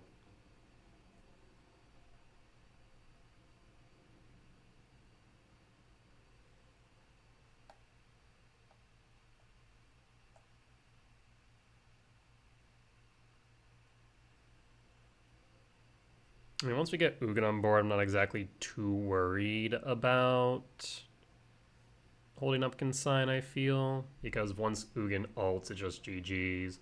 Short of them having a Sheoldred's Edict, or an Edict effect specifically for Planeswalkers, we should just be in the clear.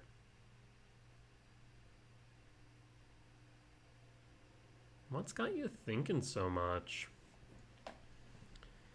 Like, I'm wondering if there's trying to think about firing off a K command.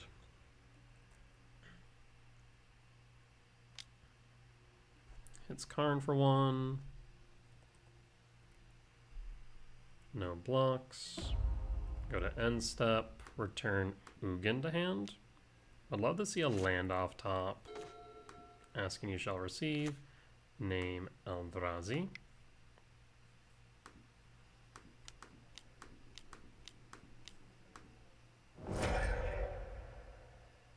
This way we can hold up the consign that they very much do know about, mind you. And Pun scoops it up. Good stuff. Solid wins against Eldrazi Midrange. We'll be back for round 5. Alright, and we're back for round 5 on the play for game 1. Let's take a look. I will keep. I'll imprint. This way, if we draw into a command, we can play command. Ugin Lab. Imprint. Pass and hold. Otherwise, next turn we'll fetch and rumble. Cliffs. Interesting. Blackburn. Goblin Guide attacks. Trigger. Sowing Mycospawn's a solid find. Allows me to kick not next turn, but the turn 3. Windswept Teeth. In that case, I'm going to keep the amount of damage I take to a minimum. I'm going to go Forest. Malevolent Rumble.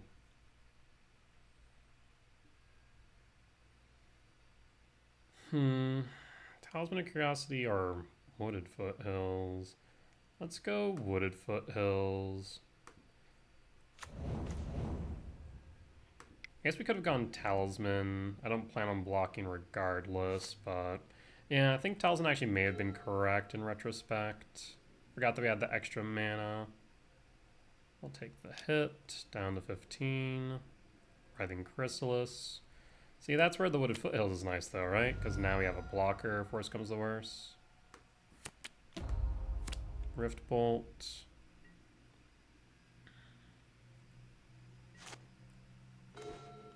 Eldrazi Temple. Kick a Sowing Mycospawn.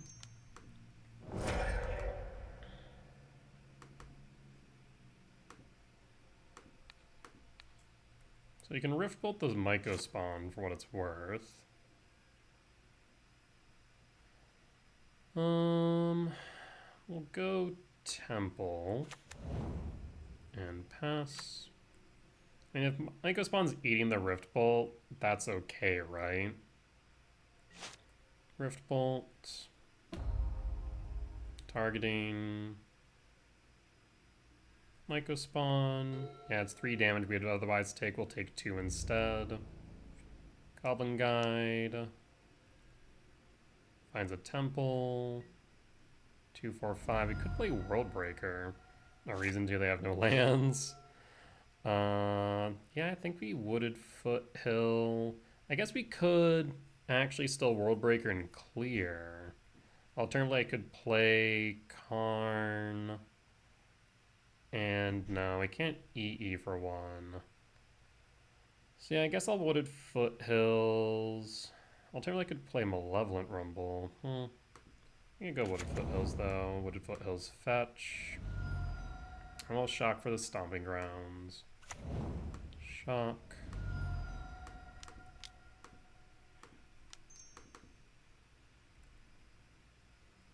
Writhing Chrysalis.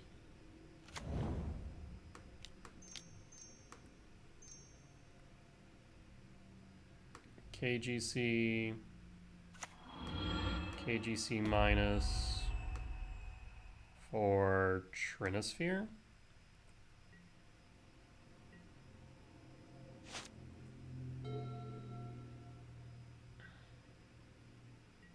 No attacks. Seemingly no lands. Goes to discard. Skullcrack, draw.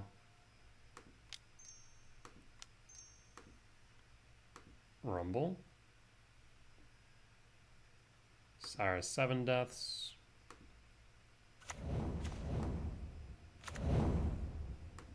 Cast Sire 7 deaths.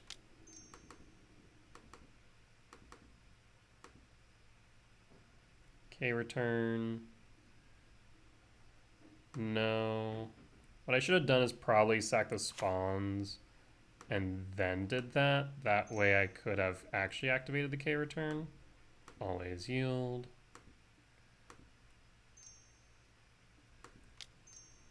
Trinisphere. Minus. Yes. For, I don't know, liquid metal coating at this point? Does it even matter? Go to combat.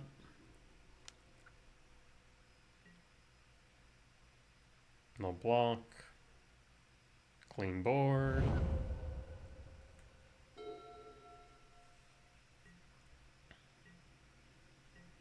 No lands? Yikes. That was a risky handicapped friend.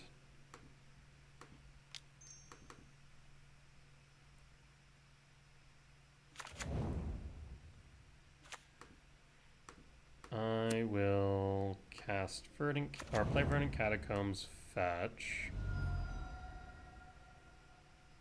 Play Forest. And here's what we're going to do. We're going to ramp Scry Draw, but this is just for the win. All I need is 20, yeah? Triggers.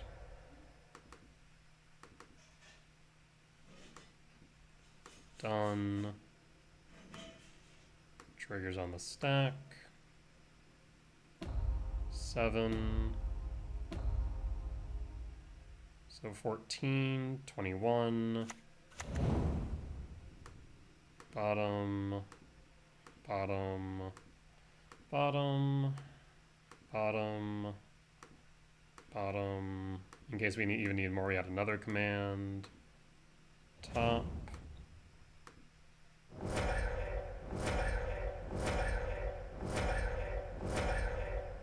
Too many triggers.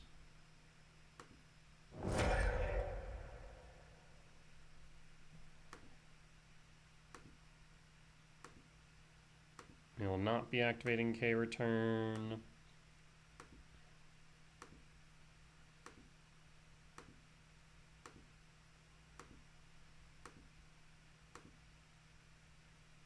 All right. I'll choose not to.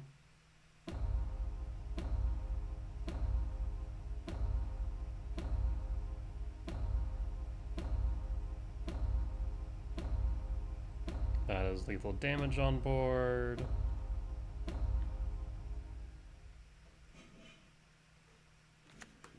Karn. No need the plus on the Trinisphere. If we needed 3 extra damage, we could. But 'tis not necessary. 21. And game. Burn. Win for game 1. Let's go to sideboard. Bring in I think we just bring in basically the prowess package. Cut Karn. Cut Ghost Quarter. Bog is actually relevant, funny enough.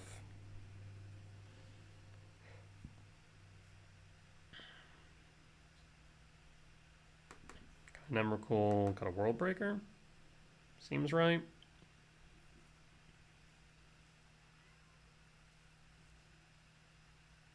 Yeah, let's do this. So Lost Jailer is an interesting choice as well. We could bring it in. It's a decent blocker. Plus it does just brick Rift Bolt, but I'm not sure it's worth cutting 2 Chrysalis for. Whereas Chrysalis is a good blocker, ramp, and a threat. I'll keep. If you draw into a 7-mana value spell, this is solid. Otherwise, we can just go EE on one.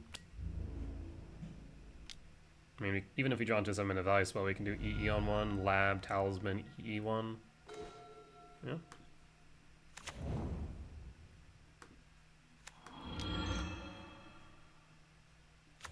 A little bit worried about them destroying it, but I think if they destroy this and not my Talisman, I'm okay with that. And pass. And pass. Next turn, I can rumble and crack. Lava Spike, 3. Skewer the Critics, 3. Down to 9. Okay.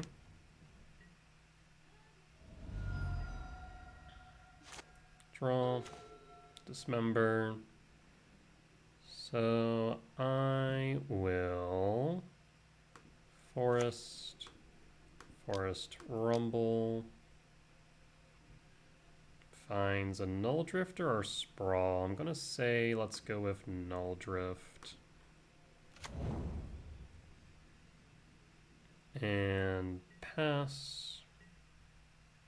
We'll crack this on combat.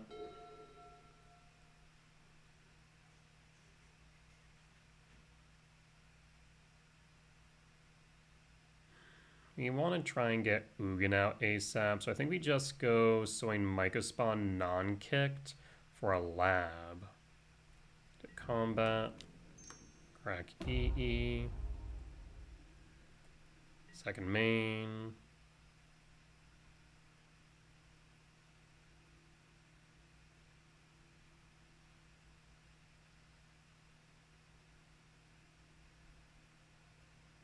Paying cost.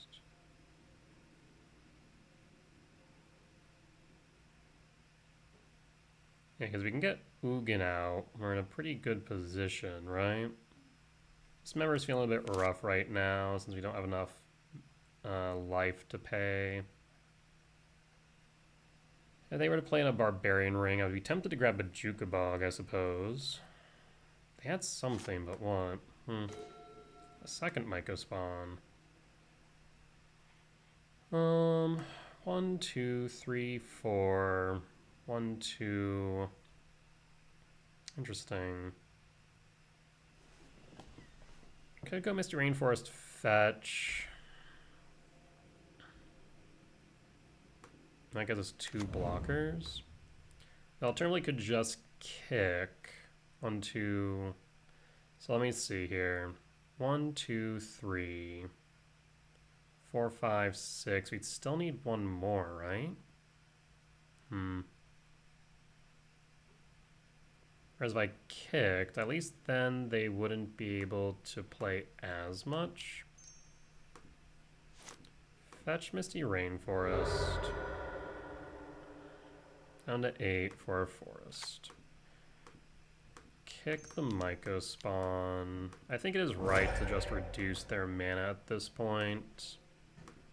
I'm going to get rid of the Cliffs, as that way it gets rid of the option for Bump the Night. Skullcrack. Down to 5.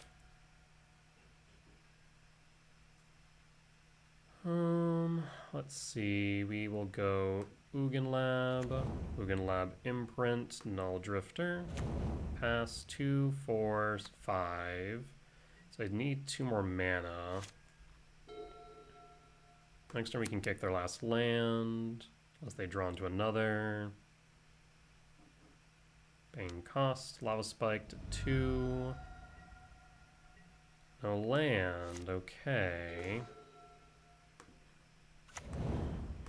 Kick. 2, 4, 6. Nope. 2, 4, 6.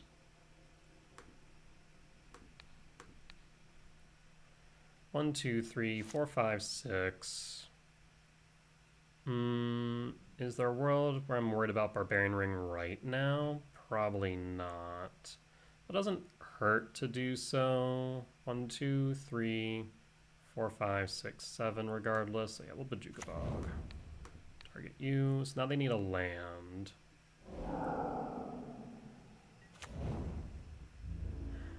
We'll attack. I don't think there's any reason not to right now since I have a blocker up. Draw. Land. Ah, son of a... Oh, Goblin Guide. You scared me there for a moment, opponent. End step. Return Ugin to hand. Draw. 1, 2, 3, 4, 5, 6, 7.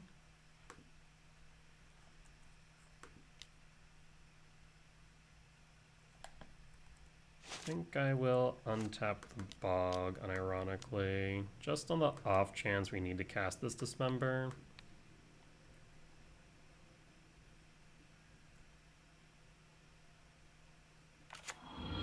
Plus Ugin, gain 3 life up to 5. Cavernous Souls. I'll play the Cavernous Souls, name Eldrazi. And I think I just attack for 3.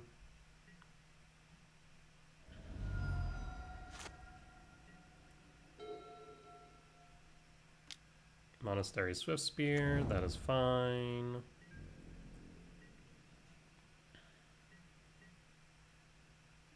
Draw. Ugin plus. Okay, return. Return Null Drifter to hand. Cast Null Drifter 1, 2, 3, 4, 5, 6, 7. Ugin, target. Draw 2. There's an Emrakul. Play Eldrazi Temple, up to 8, go to combat, attack for 6, down to 3. This should be the game. I don't foresee them finding a way to deal me 8 damage, even on 2 mana. Barbarian Ring, glad we got rid of their graveyard earlier. And passing...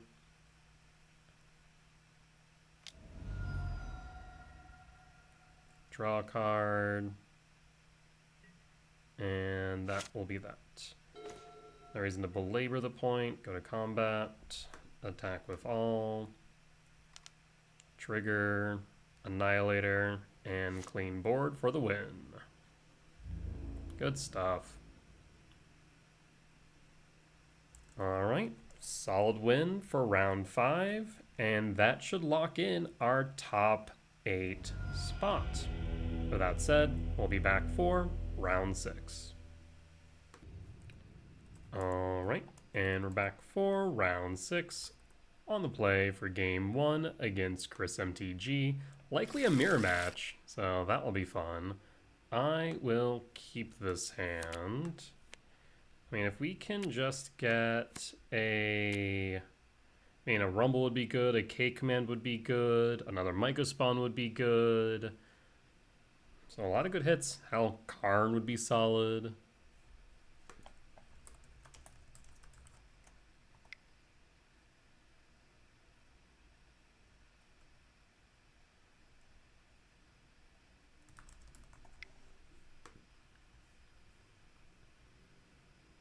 Yeah, very likely a mirror match. Unless Chris is still on a Red Belcher right now, which would be funny. But we'll go Utopia Sprawl for red. And pass. And pass. Windswept Teeth. Fetch. If they go Utopia Sprawl, I'm tempted to go Ghost Quarter. Stomping Ground Shock. Utopia Sprawl. I mean, I could just set them back a turn. Draw. Verdant Catacombs. Temple. Cast Myco Spawn.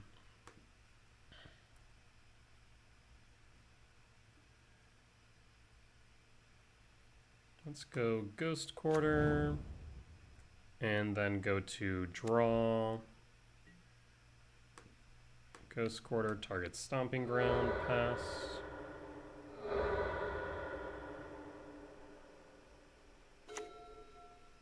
Basic Forest.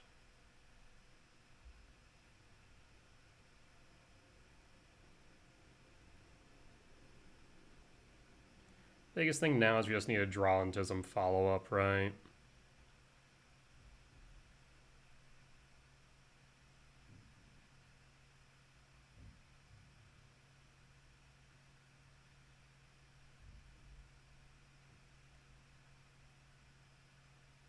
Big question is what they will have available to them.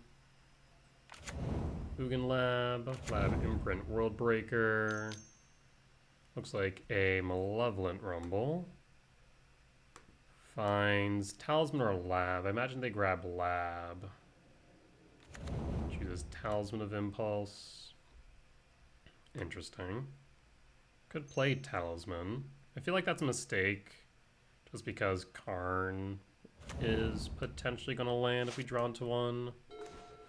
No Karn, instead find Temple. 1, 2, 3, 4, 5, 6, 7, 8.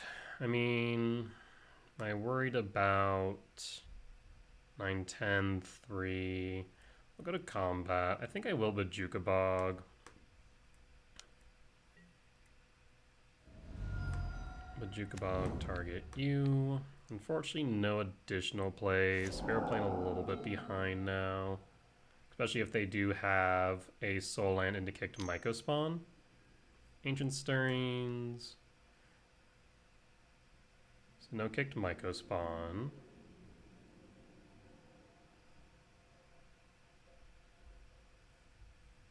Finds a Myco Spawn.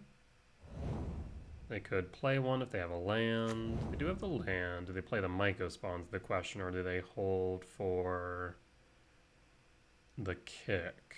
I think holding for the kick would be wrong, but they do. Yeesh. Yeah, we're drawing into nothing but lands, which is really rough. Verdant Catacomb. That way we can hedge maze at least. Attack with Sowing Myco Spawn. Down to 11. Fetch of Windswept Teeth, down to 10. Commercial District. 2, 4, 5. They need a land.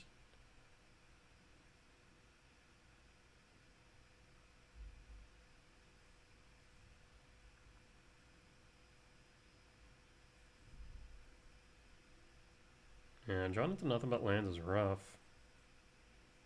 Because we have had the Myco Spawn and Sprawl from the start, right? Yeah. So we've really drawn into nothing but lands. Jeez. I wonder if maybe I should have went Verdant Catacombs last turn instead of Bajuka Bog. I don't know. I just had a slight fear of what if. Keeps it on top. I'll pass. Okay, Command X1. K return. Okay. Sets that up. Draw. Cavern Souls. So they can kick a Myco Spawn.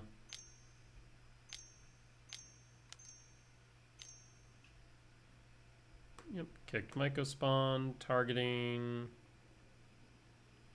Temple will float. Just to just to bluff that we have something of value. Do you go Ghost Quarter? I guess a good question is, do you still play Ghost Quarter? Actually. Problem is, if they do, they go after the forest. We'll be in a pretty tough position. Alternatively, they could just go Soul Land so they can break her next turn if left uninterrupted. Yep. No interaction or nothing on my end. Go to end step, fetch with the Verdant Catacomb. Let's see a Sowing Myco spawn. That would be nice. Either that or a Karn. That'd be okay too. Sprawl is not it though. To grave with you. Draw. Drawing nothing but bricks. Well, we'll play the temple. Is there any benefit to swinging in? I mean, apply some pressure to the board. It's our last chance to really do so, so I'll swing in. See if they want to trade. 2, 3, 4, 5, 6, 7, 8, 9. There's no reason for them not to, because the thing is, then they have the Kozilek's return. Alright. Do you have a land? 2, 4, 6. Land 7 would get them World Breaker. That could get rid of my temple. Yeah, you've literally drawn into nothing but lands. Wild. Writhing Chrysalis.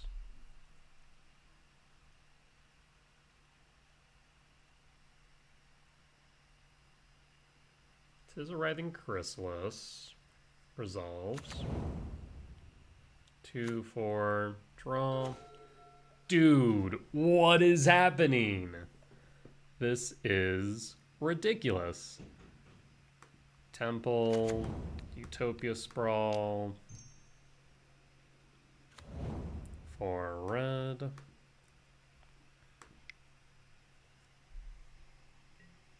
The only other card we've seen that wasn't a land has been a Utopia Sprawl. 2 Utopia Sprawls. I mean, I say all the time, it's better to be lucky than good, but clearly my luck has run out. At least they can't, like, hit me too hard. I say as I'm about to get hit by an Emrakul. Honestly, I'd kind of welcome an Emrakul right now. Funny enough, I think I'd welcome an Emrakul. Because at least that way I'd draw 2 cards and might find something of value. Specifically, if you find a Karn into a bridge, that wouldn't be bad. Yeah, that's fine. Go for it. Pass in full.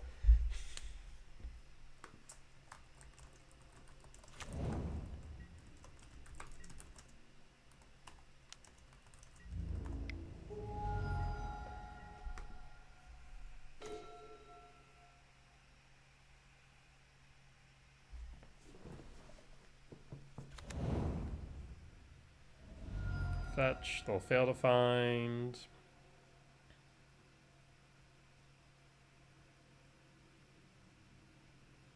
So at least we have Writhing Chrysalis. Can act as a blocker. They have 1 card left in hand. I guess they could Breeding Pool shock me down to 13. That actually is relevant. Yeah. No, that actually would be really relevant here.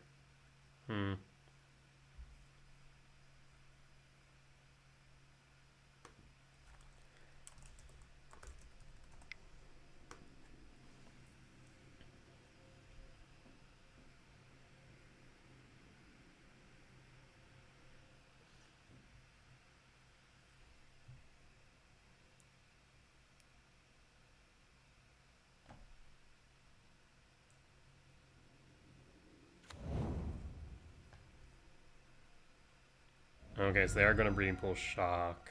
Interesting. Alright.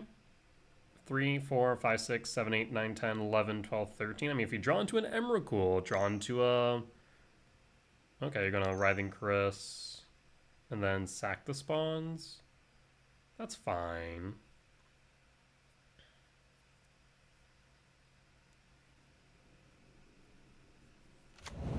Sack the spawns before Writhing Chris enters. That way it dies to the Kozilek's command. That will get triggered from the World Breaker.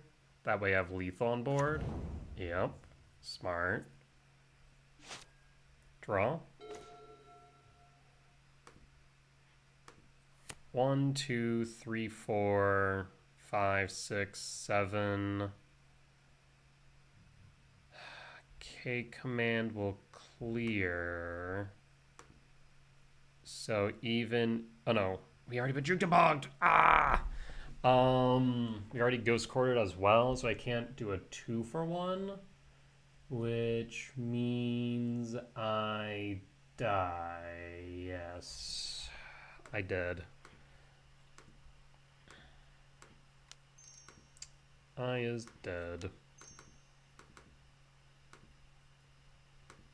Yeah, 1, 2, 3, 4, 5, 6, 7, so it doesn't matter. Well, target, I don't know, the E-temp. Yeah, they remember the return to World Breaker before end step. I mean, they're going to. We'll grab our own E-temp. Play Cavernous Souls, name Eldrazi. Friggin'. Oh, that's so brutal. They return, yeah, like I said, they return the World Breaker to hand, they trigger the K return, they win. Brutal. GG's. Alright, so this is Eldrazi Ramp. Lost for game 1. I mean, the Chrysalis will die, but it doesn't matter because you have the 13 for lethal on board. Yeah, if they hadn't noticed the line, getting the breeding pool shocked, then we would have been in an okay position. But we are dead. Yep. Let's let them burn the clock a little bit.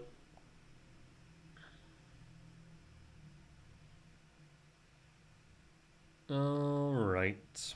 Well, that really sucked. I mean, you lost the variance there. Not much more to say.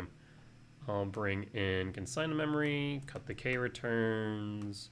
Not much else to adjust here. It's not like they're running Thought Not Seer, so no reason for Dismember. We'll just run it back as is. Yeah. Alright, well, hopefully game 2 goes a little bit better than game 1, because holy hell. Do to be mindful of the fact that I think they're on Gruul, no Karns. They probably have Stone Rain. I will keep. Go Stomping Ground tapped. I like the Utopia Sprawl at least, but we can Rumble. Forest Sprawl. Yep, for red. So they do have a Stone Rain next turn. Rumble. Would have loved to have seen a lab instead of a E-temp there. We could have gone 4, still been pretty short. I think the land's correct.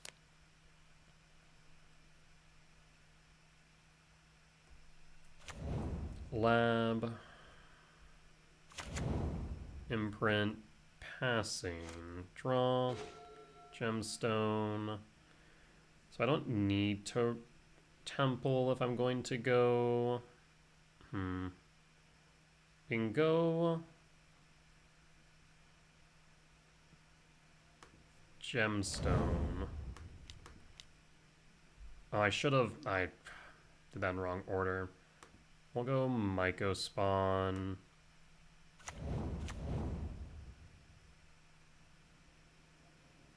And then hold the K command. Yeah, I should have played the Talisman first. That was the plan, and I just missequenced. That'll suck if it comes back to bite me.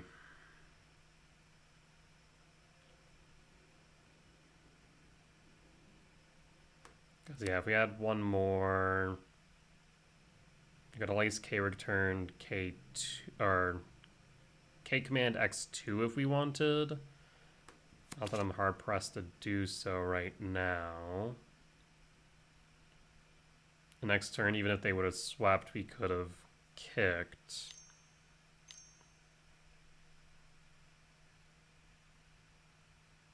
Do you still have K return in board? That'd be weird in my opinion. K command X2.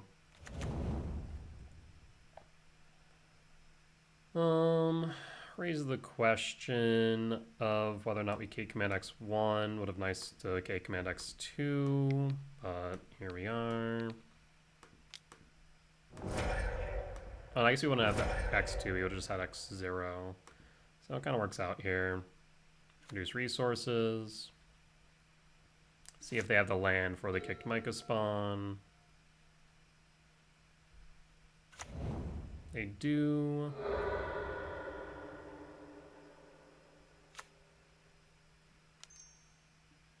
Utopia Sprawl.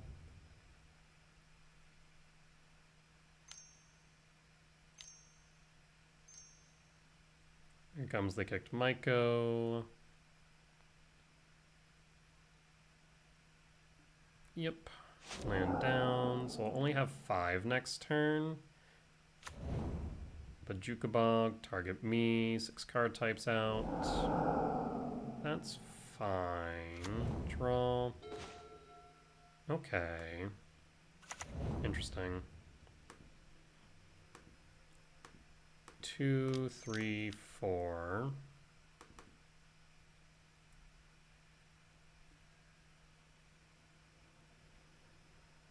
I mean, I think it's right to Ghost Core to the Ugins Lab, leaving them with 1, 2, 3, 4, 5. 1, 2, 3, 4, 5, 6. Gets rid of the World Breaker, which is relevant. Ghost Quarter. And no reason not to do it now. Ghost Quarter, you pass. I mean, draw onto a land, we can kick a Myco spawn next turn.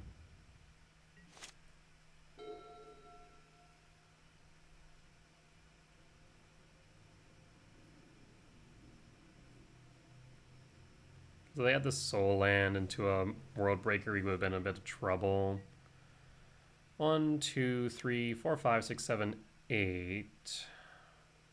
So not 2, 3, 4, 5, 6, 7, 8, 9, 10. I mean, I think blocking here is fine.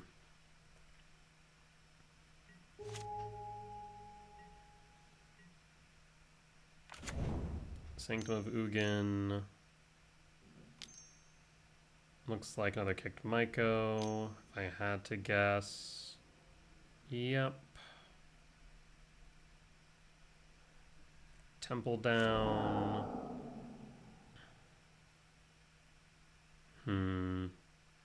So now I need a land just to play my Myco spawn.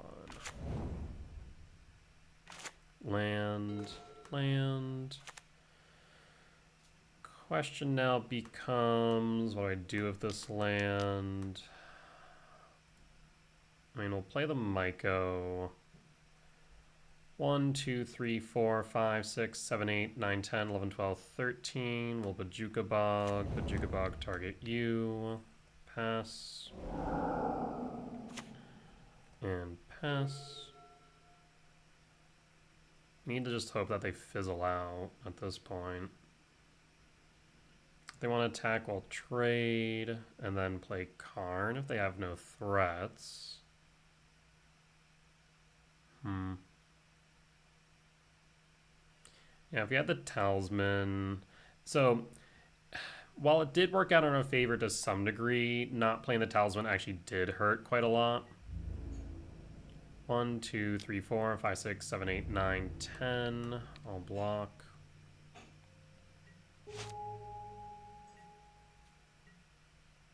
Second main. 3 cards in hand. 2, 4, 6. Another kicked Myco spawn. That would be brutal. Oh, nope, something else. K command, question mark? Hold it up. Devour. Devour's fine. Triggers. What do you grab with Sanctum? I think it's another Soin Myco spawn would be fine here, but you might go for Emrakul and play a bit risky. Soin Myco spawn's right. Yeah. Draw. World Break.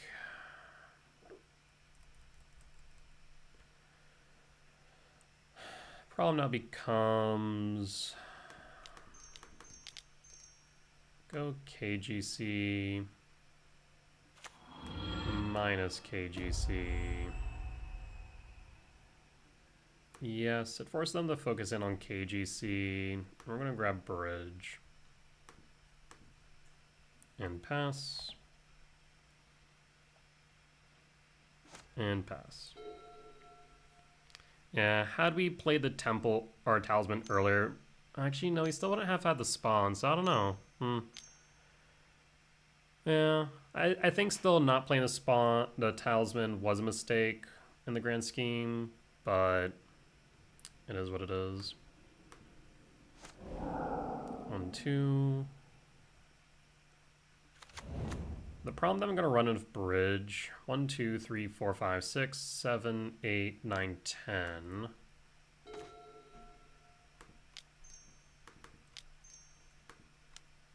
We'll go bridge, pass. Next turn I'll go talisman. That way Myco Spawn can't attack. They'll fetch Windswept Teeth for a commercial district, set up the next draw. Yep. Question of the day is what they find. Stomping Grounds into the yard. Temple.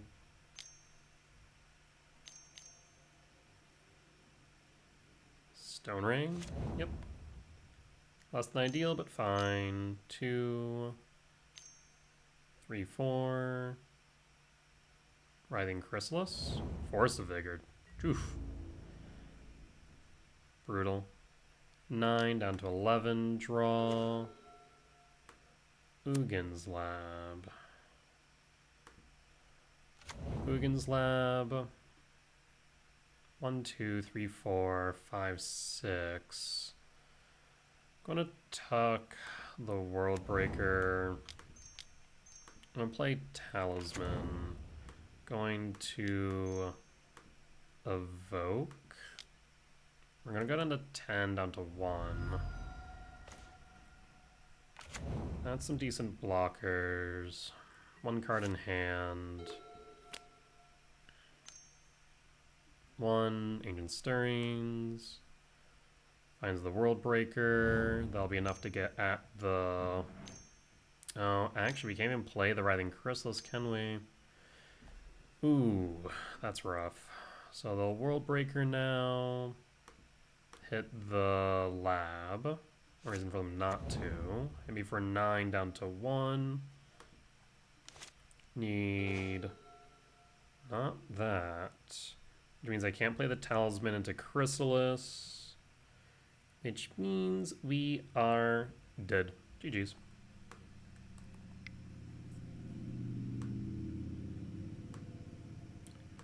Drew all the wrong things at the wrong time. Simple as that. I think the missequence with the Talisman definitely did hurt, though I'm not sure how relevant it would have even been in the long run, given that it would have likely gotten hit by that Force of Vigor as well. So give and take there, I suppose.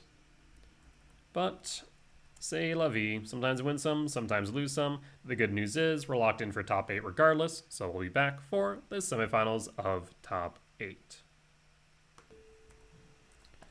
All right, and we're back for the semifinals of the top 8. We'll keep. I'll pass. When it goes down to 6. Since we have both Return and Drifter in hand, I'm thinking we go Windswept Teeth, Fetch, Breeding Pool, Utopia Sprawl. If it's energy, though, I think I'm actually going to go Stomping Grounds. Yeah, we'll go Stomping Grounds, Sprawl for blue. So Windswept Teeth, Fetch. Stomping Ground, Shock, Sprawl for blue. And pass, and pass. Next turn I can K command or K return, hit for 2, draw, K command, Ghost Quarter, and I think I will hold, fetch, Elegant Parlor, trigger, land into yard,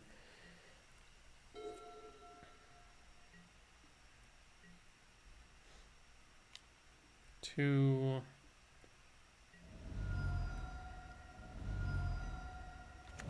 Second land.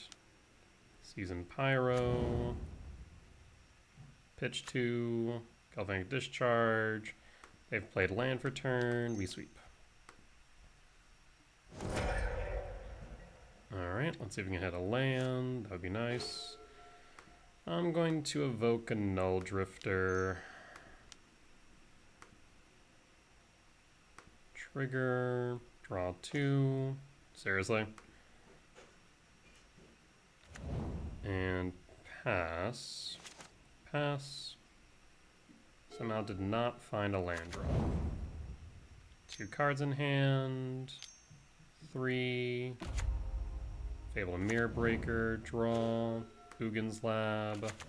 Ugin's Lab. Imprint. Huh. Thinking Cyrus 7 deaths. Because we have 1, 2, 3, 4, 5.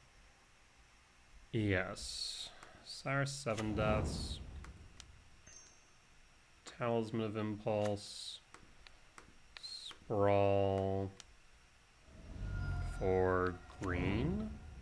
Because we have red, blue, green. Yeah.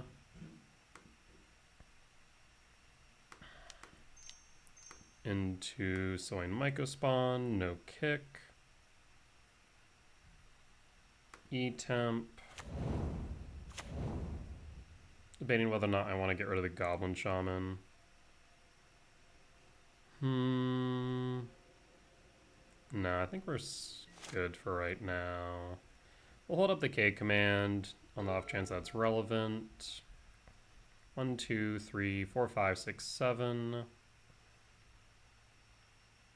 Voice of Victory main. Interesting. Land for turn. Fetch with the Marsh Flats. Elegant Parlor.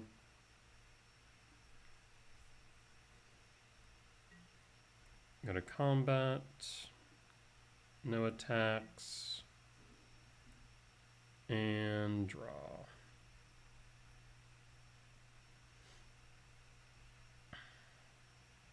And opponent scoops it up. Alright. So this is against energy. Win for game 1.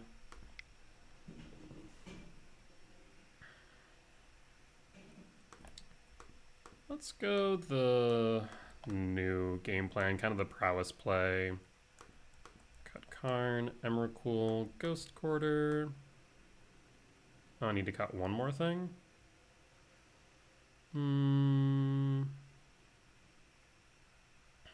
Cut, World Break, run it back.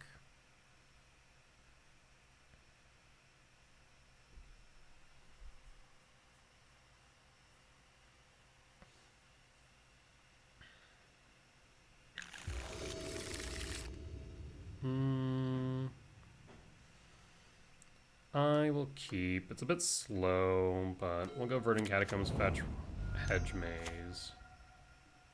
Draw. Verdant Catacombs, pass. Put a pause on end step. Double Guided Soul is a bit scary, especially if you have land in the card, but you don't. If it was landed in Ocelot Pride, I would have been frightened. Fetch. Hedge Maze. Trigger. K command is a bit interesting because we need to land the Chrysalis. So I think I'm going to put you into grave, actually. As much as I would have liked to have kept Mycospawn. We'll go Forest and pass. There might have been an argument for going Cavernous Souls. The main reason being is that way we would have been able to play a Chrysalis next turn if we draw into a Soul Land. Null Drifter. I didn't have anything but Bombardment. Interesting. I think I'll go Forest and then evoke with Null Drifter. Here's Ugin. Next turn I can play Writhing Chrysalis. The turn after into Cyrus 7 deaths. Worst case scenario here is they play an Ajani. Season Pyromancer, and we'll pitch the Trinosphere 5 card types in yard, which is relevant. 2, Voice of Victory, trigger, float, draw. So, could do something interesting here.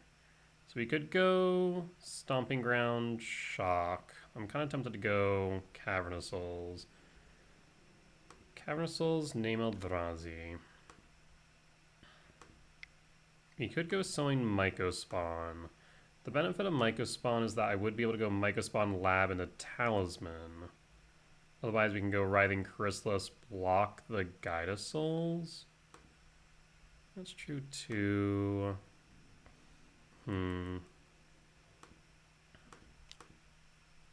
5, 6, 7, 8, 9, 10, 11, 12. Yeah, I think we do go Mycospawn.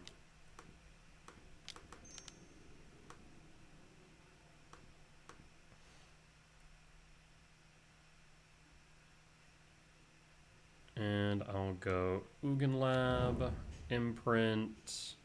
I'm gonna say Ugin or Sire? That's the question. We're gonna go Sire, 7 deaths. Yeah. Talisman and hold. Fetch in the Marsh Flats. Sacred Foundry tapped. No Galvanic Discharge, which is nice. Flooded Strand fetch. Plains. Do you have Seasoned Pyro? Okay. Triggers the Guide of Souls. Up to 4. They can float 2. This actually might be enough to kill me. Shoot. 6. Yes. Oh, because you had enough to double it. Yeah. And that will be lethal damage. Even if I had blocked with the Writhing Chrysalis, I don't think it would have mattered. Because we would have taken 6. Yeah, no, did not matter whatsoever. We were dead. Dead rights. I guess maybe the right move would have been to Bojuka Bog. I did not see that line going for the Seasoned Pyro. So that's on me for not seeing that. Rough. Loss for 2. On to 3. We can get the Gemstone. Bring back the Ghost Quarter. I guess we could actually just go without the Ghost Quarter, bring back in a World Breaker, and run it back. Yeah, probably a better option.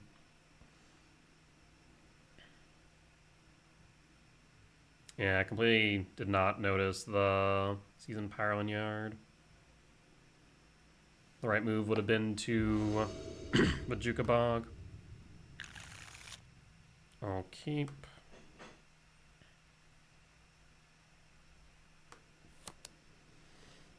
Stomping Ground, Shock, Utopia Sprawl for green.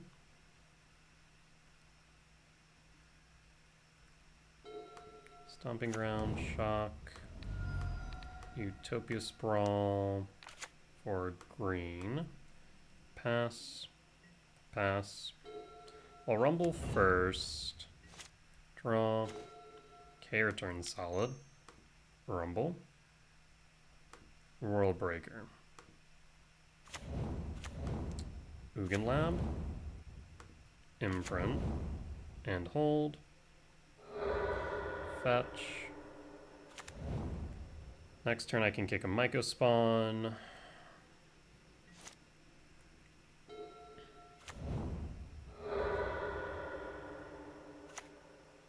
Elegant Parlor Plains, Voice of Victory, that's fine. Trinosphere. Interesting thought here. 1, 2, 3, 4.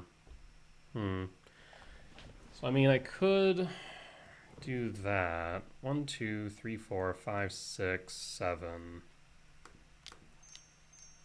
I'm going to cast We could kick Myco Spawn. It would require another land, though, is the only thing. I think I'm just going to cast a Myco Spawn here. And go E-Temp.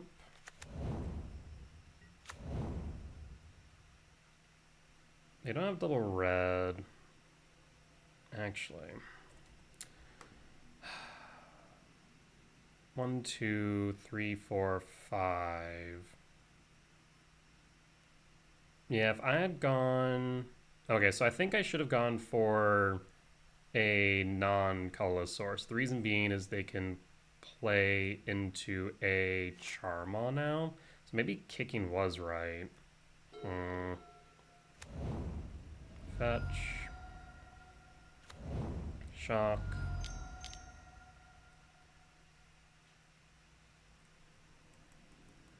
Molten Rain. Annoying, but not the end of the world. 2, 3, 4, 5, 6.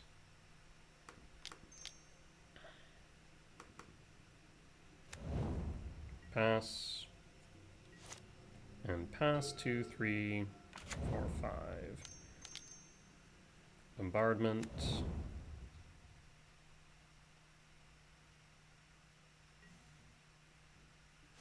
Draw. Green source would be nice. Yeah. If we had gone for a green source, we actually would have been in a decent position now. Yeah, so I think we did make a mistake by not going for a colored source. That was a misplay on my part. Would have played around Charmaw better. Flage targets. Target sowing Myco Spawn. Yep. Can't do anything about that. They're gonna haste the... I guess they can't haste the Flage, but we're in a bad position regardless. Mobilize. And I can sack them as well. They did that too early. They realized it too, but a bit late. Draw. Okay. So I can go... Talisman of Curiosity. Funny enough, Trinisphere is actually hurting me now. Ironic. Because now I can't cast Rumble.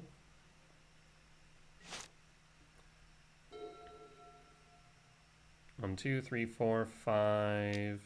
Yeah, if we had 6 land, we would have been in a decent position. Johnny, yeah, this is looking a bit grim because you attack, you flip a Johnny.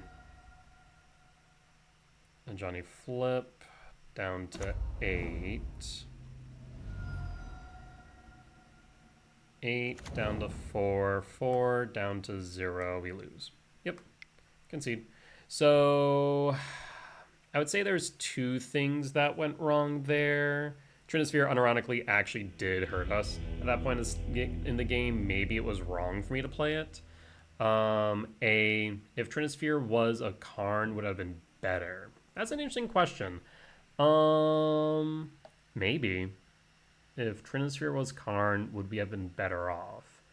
We would have been able to play it, and then minus for, let's say, Tormod's Crypt to get rid of Flage from Yard. Second misplay, as I said earlier, it's possible that the right move may have been to go for a green source rather than going for a temple.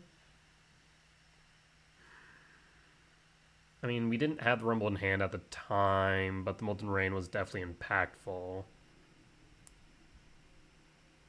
Even if we had the ability to Rumble, so even if we didn't have the Trinisphere on board, we had the ability to Rumble, we still would have lost. I guess we would have been 1 short of dying this turn. Still not a good position to be in. The other question is, should we have kicked the Myco Spawn earlier rather than just play it to try and get to Ugin the following turn? I mean, I think we were right to do that because we've got Ugin on board. There wasn't really much they could do about it is the problem, right? Huh. Yeah, I mean, I think the Molten Rain just did lock it up for them pretty well.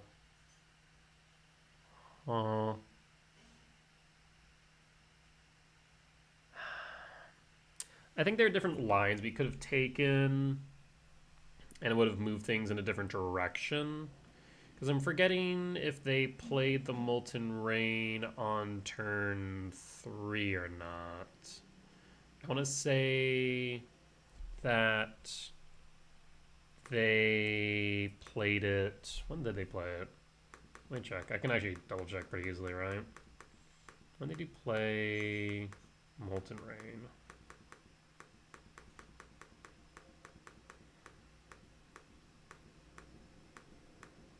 It was their turn 3. So if I had kicked the Myco spawn, they wouldn't have been able to play it, would they? So was I greedy for going for Ugin is the question. Interesting thought there. If I'd kicked the Myco spawn, we wouldn't be able to play the Ugin the following turn. Because we had, what? World Breaker, Sprawl, Land, and Sanctum of Ugin, and then the spawn. We had 1, 2, 3, 4, 5, 6. 1, 2, 3, 4. Did I have 5, 6? Yeah, because we had this Sprawl land. So that would have been 6. We would then knock down to 1, 2, 3, 4, 5, 6. So we would have been 1 short of the Ugin by comparison. But they would have been back a turn. We also rely on them not interacting with the spawn, right? So maybe even that was kind of pushing our luck a bit. So maybe it was just right to kick the Myco spawn, send them back a turn. That way they wouldn't have been able to play the Molten Rain. And if we had drawn into the land, we would have then been able to play the Ugin. We obviously didn't, instead drawn into the Rumble. The Rumble was a little bit, would have been a pretty subpar play, because you would have seen what? K-Command, Talisman, Trinisphere. And then one other, which I'm not sure if we actually know. No, and we won't be able to find out because the opponent already left. So, I mean, it would have generated a spawn, which would have been our 7th. We would have found a land, then would have been able to replace what we lost. Yeah. So, I think in retrospect, we should have kicked the Myco spawn. I think that's where things would have taken a different route, because they would have been back a turn. Yes, they would still have the voice of victory, sure. But we would have been in a better position comparatively, even if they would have Molten Rain the following turn, right? We would have still had a decent board state. We would have had a spawn plus a, potential land. If that were the case, then we would have been able to rally back into Ugin, and I think would have been in a better position by comparison. So yeah, I think in retrospect I was a bit greedy trying to just ramp into the Ugin rather going for the kicked Myco spawn. Rip. It is what it is. Sometimes win some, sometimes lose some. And then, yeah, I think the Trinisphere at that point in time probably was just a little bit too late. So I think an argument could be made that we just shouldn't have played the Trinisphere later down the road. That it was not worth. Instead, allowing us to play the Talisman into Rumble may have helped. I'm not sure if it would have too much, because we would have... I'm trying to think what we would have needed to hit for it to be relevant at that point. And it wouldn't have been much, because we would have actually been down to 7. So even if the spawn, we still would have lost in the same fashion we did here, right? So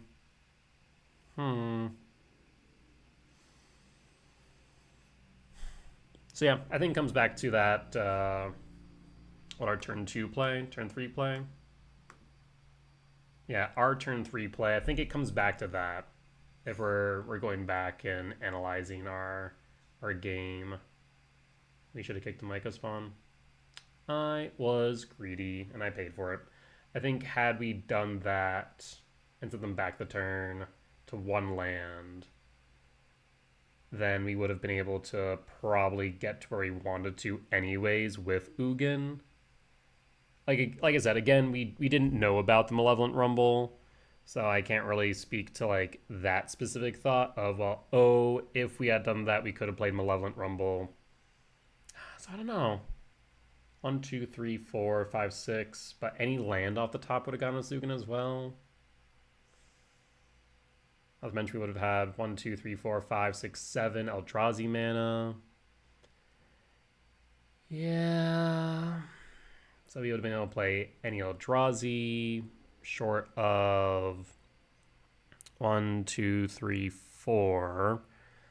4, 7. Yeah, short of Emrakul, we could have played any Eldrazi off the top.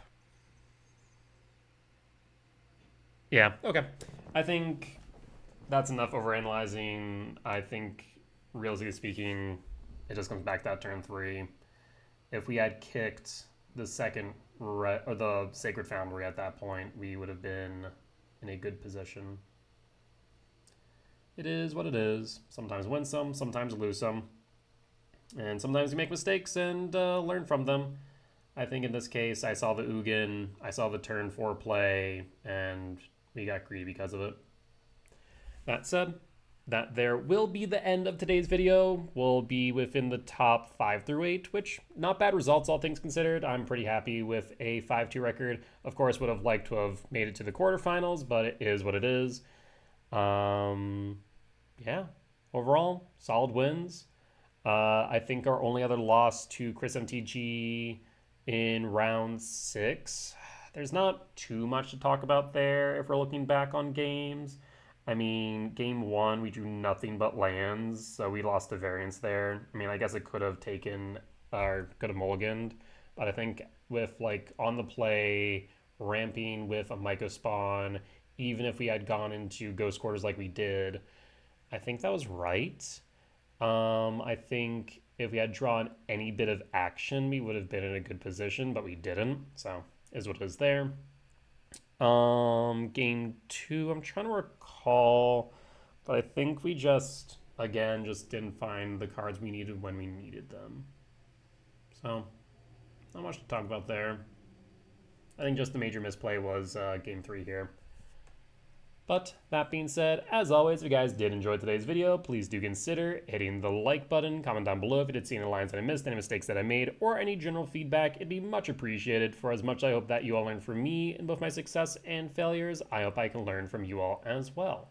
Last but not least, if you have reached this point in the video and haven't already, please do consider hitting the subscribe button as we're getting closer and closer to our next goal of 1,000 subscribers, where we'll be able to begin monetizing our videos and making more and more Magic the Gathering content.